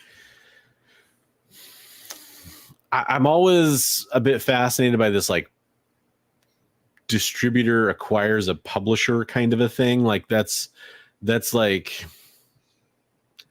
I don't know. Like, I'm all for a free market and I'm all for capitalism to a certain extent, but it starts to get to like kind of a scary place where I don't like to see too many things under the same roof, you know? Well, I mean, so I'm gonna speak out of both sides of my mouth here, because like Diamond being a monopoly was pretty scary for a while too. Yeah. So I mean, they got sued for that, and people were like, well, no, you can get other comics from, but it was like if you wanted to get Marvel or DC or Image, it was like the only place you can get them was from Diamond.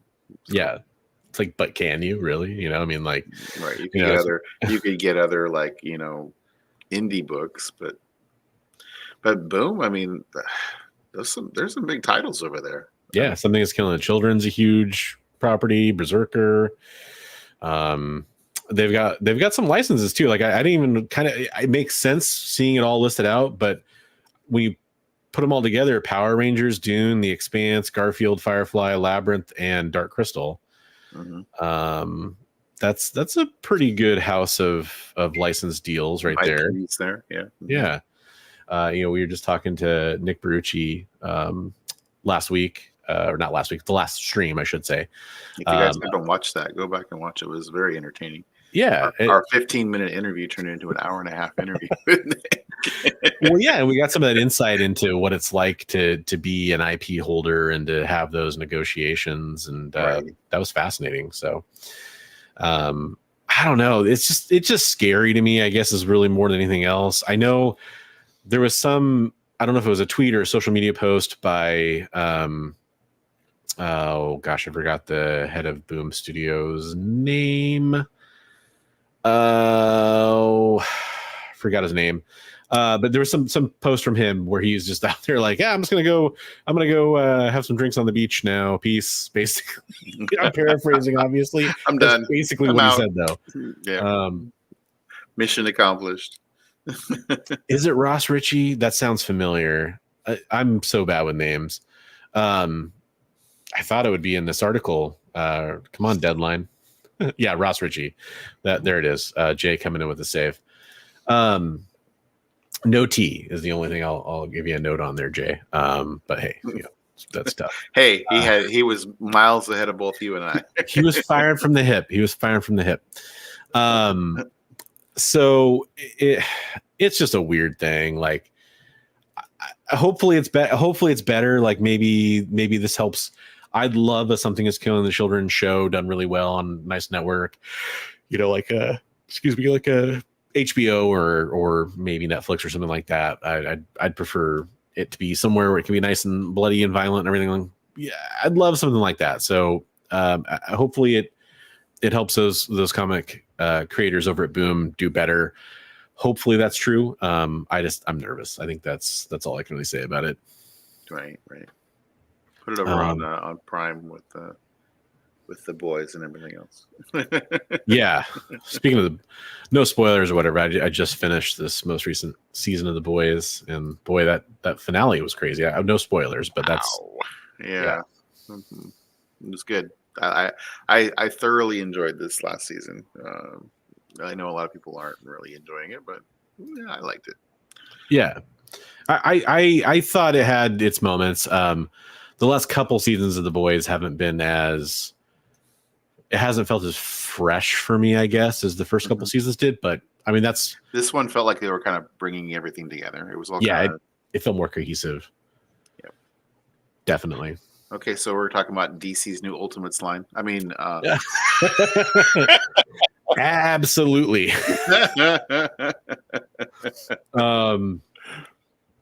Yeah, I didn't have time for a pithy segue, so I just threw it up here as we are kind of nearing, probably somewhat near the end of the show. You know what? I feel dumb for saying this, but I have almost no opinion on this, and it feels like I should have some strong, like, oh, this is awesome or this is so exciting, but I thought it sounded interesting, the idea that they're going to strip away some of the things that make the characters and see how they evolve. Yeah. So like Bruce Wayne does not have his money. Wonder Woman doesn't have her Amazon sisterhood. Yes. Peace. Superman doesn't have the Fortress of Solitude. Or a family, apparently, which is kind of interesting. So that's the part that, I mean, it does seem like there's potential here. I guess where I get the hang up on this is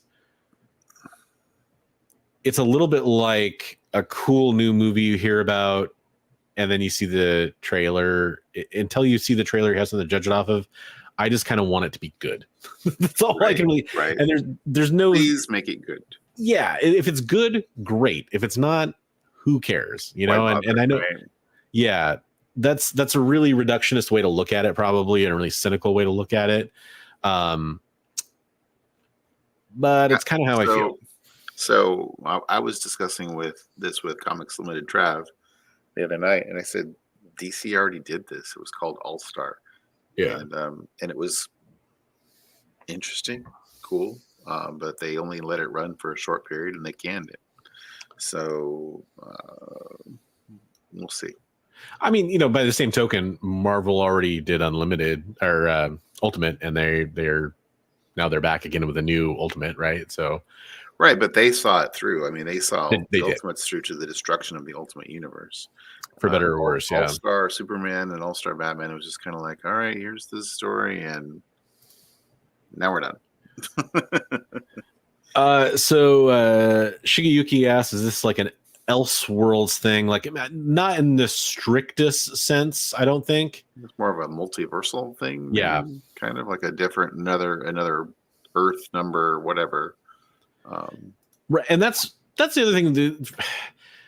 As a mostly Marvel person, like, don't get me wrong, I'm not like a person who's like, I'm only going to read Marvel. Like, I make jokes about it or whatever, but I love me some Batman. I love Superman, Supergirl, Green Lantern. Like, I love a lot of the good storylines. And I'm the kind of person who dives into a trade paperback or a collected edition of, like, the Green Lantern Rebirth or whatever. Like, I dove into that right after it all came out. Loved it. It was great.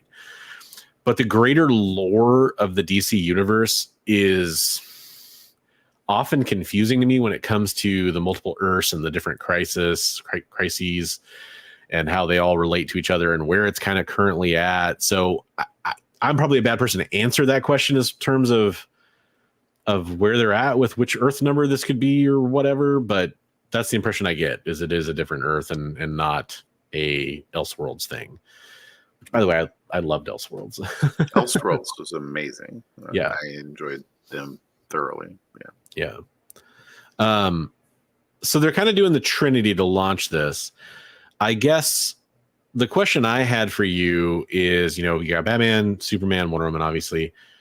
Is there a series or a character that you'd like to see added to this, I guess, imprint or whatever you want to call it, this subline? I mean, it could be really interesting to see like a different take on the Titans and that whole thing. They could really branch off of it and it could be interesting. I think we saw a picture of a green arrow in the artwork there, right? So is he possibly yes. I'll put that back up. Yeah. Yeah, there he is.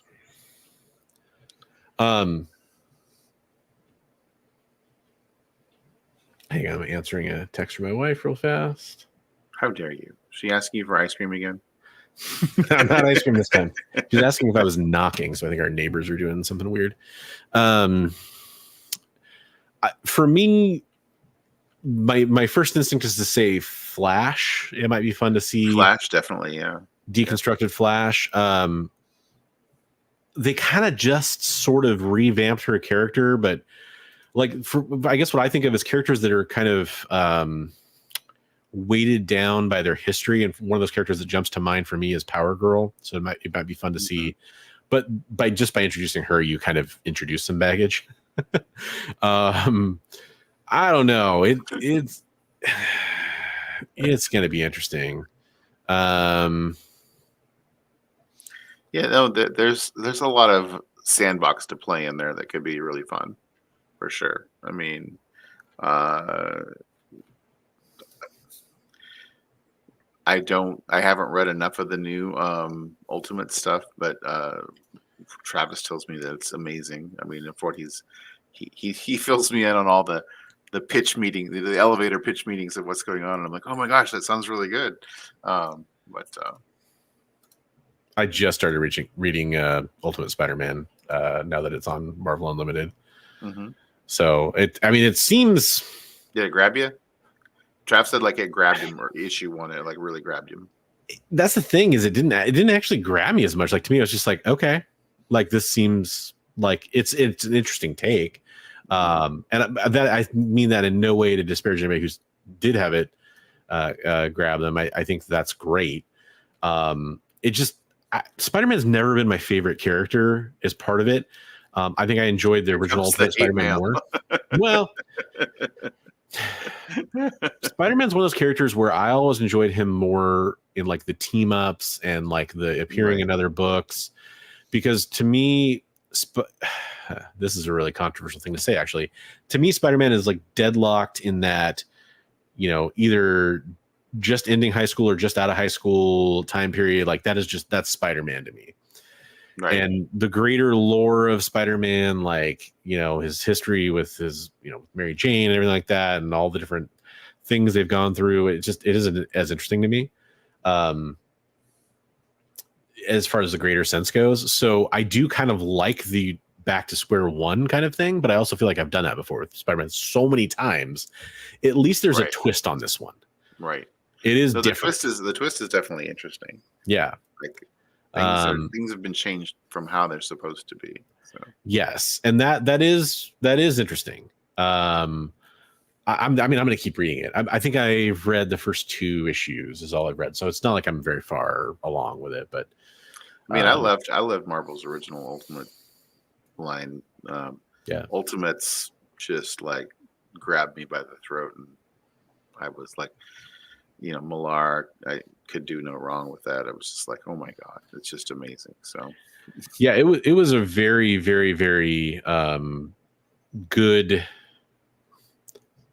I don't even like a reboot or a I mean, a very good idea. a lot of the Avengers movies were based off of sequences in Ultimates. So absolutely. Yeah, and look, I've said for a while, I would love Marvel to do, because I'm a Marvel guy. You could say the same thing about DC, I'm sure. I would love for them to do something like that and take it back to like the Bronze Age. Like do a story set more of in that type of storytelling, that type of, you know, just kind of almost make it like a what they've done with like X-Men 97, or you kind of just go back and say, we're not really saying that none of this ever happened. We're not really saying that it's going to happen completely differently, but here's just kind of more stories in that time period. Right. X-Men Legends is what I'm thinking of, where they kind of went back and told stories that were more interstitial stories. The Hidden Years, X-Men, the Hidden Years, and X-Men Legends. Yeah. Or I guess you could kind of go the other way and kind of give it its own canon and its own, you know, timeline or whatever. That was John Byrne, right? X-Men, the Hidden Years. But that was he had a great idea. Like there were so many years where X-Men was only printed in reprints. So he's like, what happened during this time period? Yeah. We've got a ton of different stories that could happen in this time. Yeah. So, but yeah, Bronze and Modern Gods, they keep begging. They're like, Marvel, just go back and just make us more stories that take place in the 80s. You know? Yeah, and there's I'm really careful when I say that, because I've been saying that for years. I'm really careful to also sprinkle in that it's not that I don't want the modern current stories. I just think, like, if you're going to do something like Ultimate Spider-Man, you know, Ultimate lines, why not do one like that too, where it's not so much a new thing, it's more of a retro going back. Because look, there's a lot of fans that want to relive the nostalgia of that time period currently. Let's bring Jim Shooter back and he can hit it up. Man, that would be awesome. That would be freaking awesome. Speaking of legends, I can't. This is a perfect segue. Okay. To talk about something that this was a Chris from Comic Trips. I think he probably is gone. I haven't seen him in the chat for a while, but this is something he shared on his X feed that I really enjoyed reading. This is The Secret Life of Steve Ditko, Spider-Man co-creators family opens up. I won't go through and read this whole. It's a very long article. It's a very good read. It's sobering in some ways. For me, it was just a very almost like melancholy, somber kind of read. Basically, this is his family going back and telling Steve's side of the story in a way. Not, I want to say side of the story, but the stuff that you never really got to hear before. Mm-hmm. And it's fascinating. You know, journalists called him the J.D. Salinger of comics and portrayed him as an Ayn Rand obsessed recluse. Neil Gaiman referred to him as impossibly uptight, etc. Those kind of sentiments are fascinating. But getting his side of the story, the way he viewed things, it's very interesting. And it was one of the coolest, like, biographical comic book creator pieces that I've seen in a long time. It does get into his relationship with Stan, which I know a lot of people are curious about, his relationship with Marvel, which I know a lot of people are curious about. But also just kind of like the other side of like what hasn't been shown or talked about. You know, oh gosh, who was it that I was watching? There was an interview recently where I can't remember who it was they were saying that it was Alan Moore. It was Alan Moore talking about Rorschach. Mm-hmm. And I mean, Ditko was a lot of the inspiration for Rorschach from Watchmen, basically. And that's knowing that, you know, going through reading this article, I think you'll kind of gain maybe a new insight into one of the legends of comic books. I mean, it's just a fascinating person, a fascinating story, a little tragic in some ways. But yeah. I highly recommend it. Yeah, good night, man. Thanks for being here. Good luck on the giveaway. I saw you enter earlier. That'd be sweet. It would save on shipping. Hashtag rigged. Yes.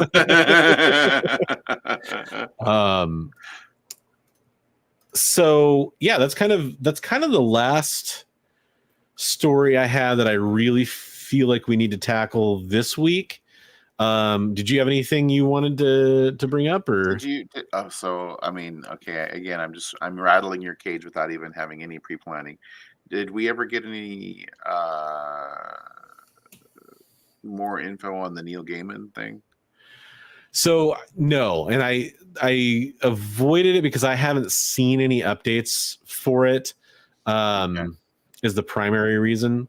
So if you guys want to find out about that, there's allegations out there, but that's we saw that and we were like, this might be something we need to talk about. So yeah, the last thing I saw were when the allegations first kind of, as far as I'm aware, came out. And I haven't seen an update to the articles. I'll show you guys real fast. Again, not something I'm prepared to deep dive into, but I'll just show you. I just threw it at you, but this is from CBR. So the important point I want to point out is that he denies the allegations. His denials for the allegations were some of the quotes I saw from him. Also seemed a little problematic, maybe. But again, I'm not prepared to talk about this. Doesn't mean I won't talk about it or we won't discuss it more. I want to see if there is more to this. I felt like there should be more by now, but it might be something where maybe we'll have to wait till court proceedings start up. I hope that doesn't affect negatively the Sandman TV show or the Dead Boy Detectives, because those were both, I enjoyed both of those a lot.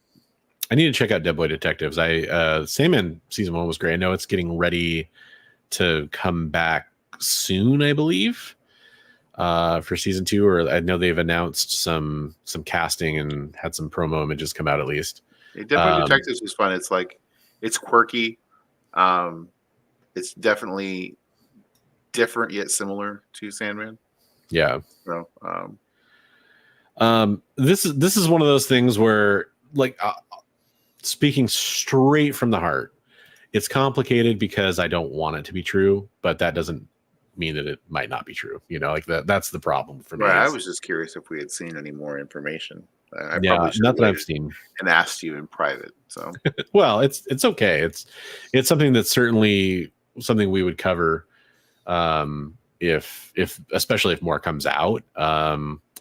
It's just tough because like, I'll just be honest, like, I have a personal bias that I really realize, unlike many of these stories when they kind of come out, this was one where I was like, I really hope it's not true. Right. Now, again, I'm not saying that it's not true. I'm not saying that, if he did the things that he's accused of, by the way he's accused of them, that's obviously terrible.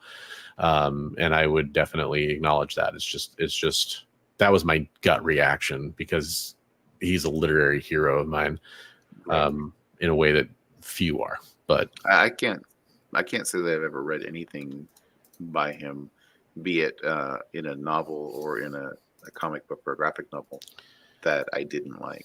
So I'll extend that and say even his interactions with people on social media, like he's pretty active on social media as far as replying to like aspiring authors. What was the thing I saw? It was like some kid who was like, his teacher wouldn't accept his presentation unless he had permission from the author or something. And he just is like, my teacher won't let me basically turn in my homework unless I have permission from the author.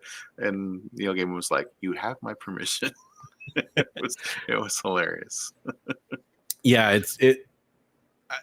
I'm kind of like speechless about it. I guess the only other thing I could say is this would be like if Stephen King had these kind of accusations against him, it would be kind of similar to me. Like that, he's kind of up there for me with Stephen King, and again a couple others. But real fast, there's at the bottom of your screen you'll see hashtag Bloodshot. You type that into chat, and in about a minute or so, I'm going to pull a drawing for that. Give you a chance to win some awesome trade paperbacks donated by Bigby and some extra stuff that I'm going to throw in to make your package wonderful. We dropped the ball on this week was the artwork. The community art. I was just going to mention that. So what I was going to mention with that is we do feature community artists because of the format change, because we were coming back from break, because we didn't have a chance to really connect, because I know Bigby was working on setting up a lot of things. Like if you'll notice, he hasn't dropped out of the conversation 10 times, he's coming in clearer and all those kinds of things. Right. So he's been focused on that. That and working 70-hour work weeks. Yeah, exactly. And then I've been focused on some of my own stuff. So, but one thing we want you to know about is we do feature community art. So all you have to do, it's really easy. Bigby and I are both on Instagram. That's, I think, a great place to feature your community art. You can message us there. You can message us anywhere. Bigby's the better person to collect it because he kind of curates all that stuff. But if you send it to me, I'll just forward it to him basically. And then we'll kind of get it all curated up and we'll feature that on the show. We'll show it off as long as it's appropriate to be shown on the air. We'll show it off. Some that are really nice, but they're just a little risque. Yeah, and I mean, we can censor some of those things, I guess. But for the most part, try to keep it relative, comic book cover safe for the most part. I know that's not saying much because there's some comic book covers. Booty cover of the week safe. I mean, that's fine. I mean, that would be fine. In fact, I would be honored if people submitted their booty entries. Illustrated. You're gonna get the She-Ra experience from the show from SummerCon. But AJ gives a glowing review for Dead Boy Detectives. So. Yeah, I'm definitely gonna check it out. It was kind of funny watching Doom Patrol, because they did their own kind of take on Dead Boy Detectives. Within that show, they made a cameo appearance, but it's a different version of the Dead Boy Detectives.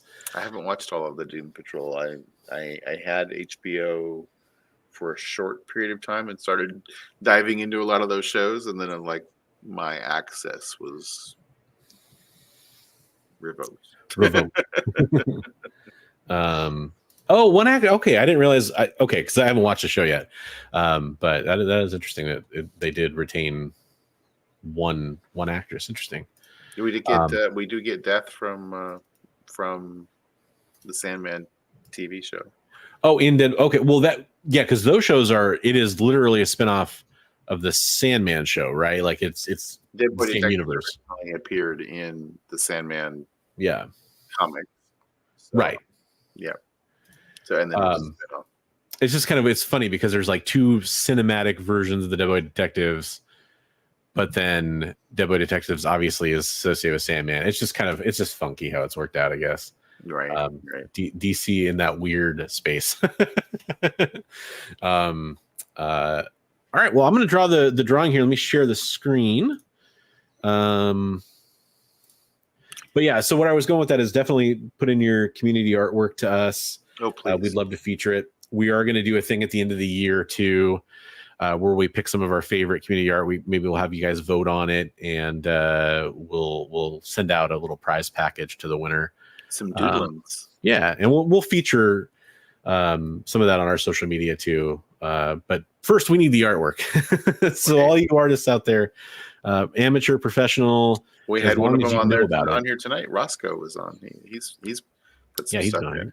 But for sure, yeah, any level, whether you're just beginning or starting out, and we'd love to see it. I love to see every level of where people are at in their process of learning an art or growing as an artist or becoming more proficient. For sure. So. And I mean, as far as I'm concerned, as long as you're watching, you're part of our community, so that works. Yeah. Watch Jim Lee starts watching, and he wins every week now. Darn, Jim Lee watches our show. I don't know. Darn it.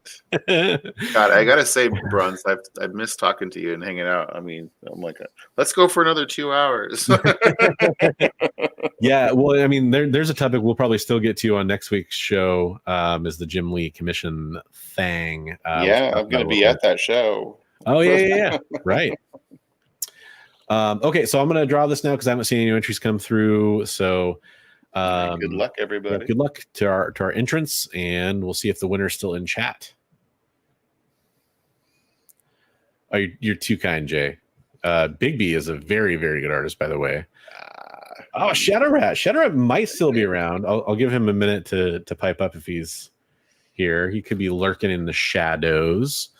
Congratulations, Shadow Rat. I do like your artwork quite a bit, Bronze. But yeah, please check out my art on. Sorry, I meant to remove the. Or don't check out my art. If Bronze like, yeah, no, don't check out his art. That was terrible timing on my part. I'm so sorry. No, please go check out Bigby's IG feed. Is probably the best place to see his artwork. I've got an awesome Phoenix piece framed up upstairs of his that he did. Booty cover.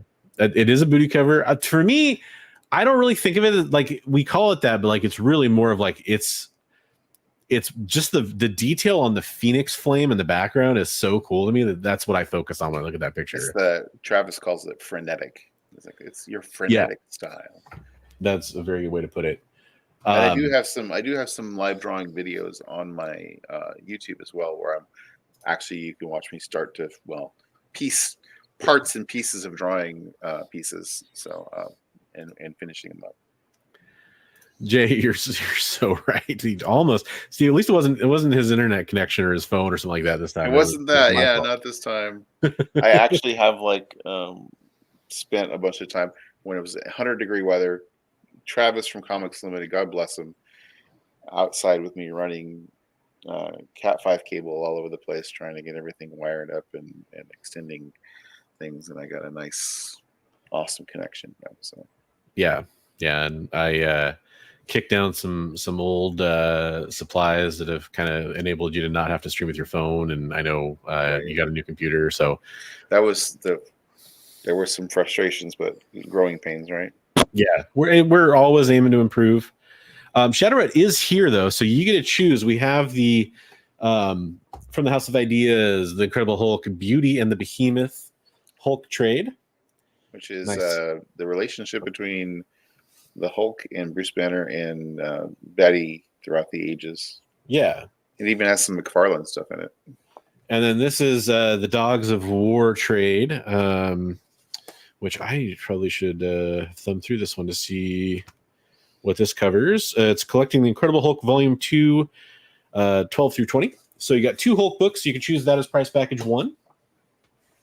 Price package 2, the real star of the show there to me is probably, and I think to you as well, this Batman Grendel. Such a beautiful book. Yeah. Yeah. And, I can't say enough good things about Matt Wagner. I'm kicking myself for not picking up those Grendel books when we were up in at SummerCon from Dave. Yeah, he had 1, 2, and 3 in really nice shape. Yeah, I've got a number 2, and then you got a Nightwing Huntress as well. And I probably should grab more. I had a short box literally of comics though at that point, and I was just I wasn't gonna grab any more. You want the Nightwing and Batman Grendel? Good choice. Good choice. So that'll be your prize pack. Couldn't go wrong with either one of those prize packs. But yeah. And then Shadow Rat, who is your favorite comic book character? Can you tell me that real fast? That'll help me fill out the rest of your package. So before we wrap up the show for realsies, let me just say it's cool to be in this new path forward. We are doing this weekly, which is awesome. Less confusing than saying be back here in 2 weeks. Right-ish. Yeah. It may not have seemed like it this week, but we're definitely going to have more time because I'm not doing 2 shows alternating. I'm actually just going to do this one show. We'll have more time to prepare some segments, and I know we're going to have some more great guests on. Interesting pick for character. That is an interesting pick. There we go. Might be able to dredge up some stuff, and then let me know a couple other characters you like, because I like to include stuff that is relevant to what people like. I don't have a whole lot of Howard the Duck stuff, to be honest with you. I have like a couple things here and there, but yeah, just let me know a couple others. You can always message me later too. So, obviously he likes Batman and Grendel. There you go. That's what I'd fall back to if he wasn't here, right. For sure. But, but yeah, we're on this new path forward, which I really am excited for. You mentioned West Coast Avengers, Dave Avengers. We talked to him about possibly coming on at some point. Somebody we need to reach out to. That's a good collection of characters. I like your style. There we go. Yeah. No, we've Trav from Comics Unlimited said he would love to come on and be a guest at some point. So we know a lot of great people in this community. We are going to start ramping up some stuff too for Heroes for Heroes, the charity I do every November for Veterans Day. Now Bigby is offering to help out with a lot of that too, so that's really awesome. And we're gonna. I did get a commitment from Trav also for what you requested from him.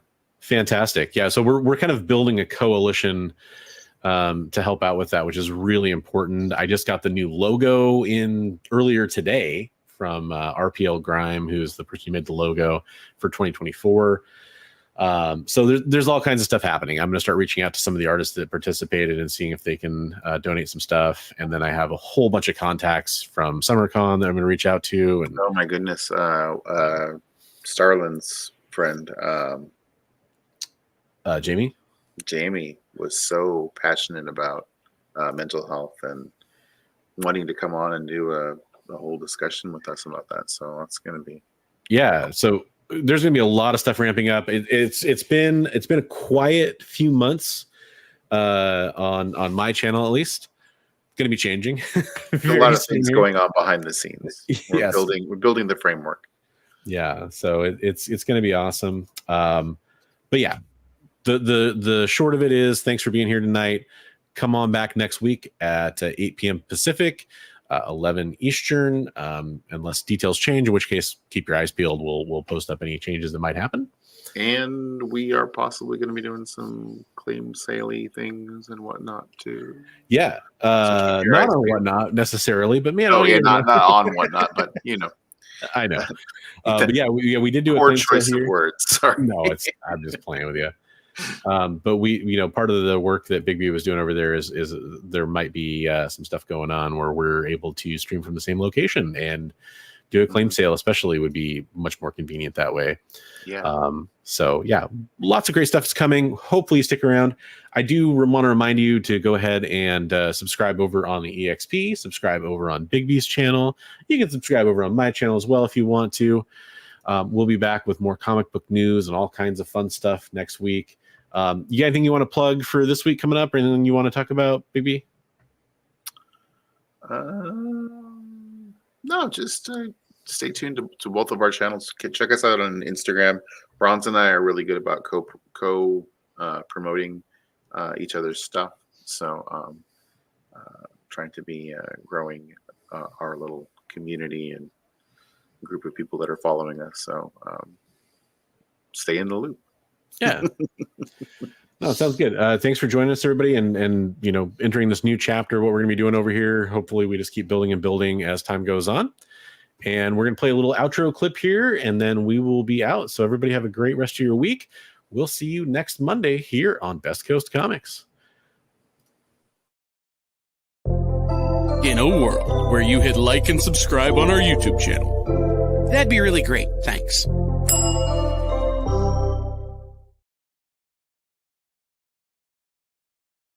Imagine being at a convention.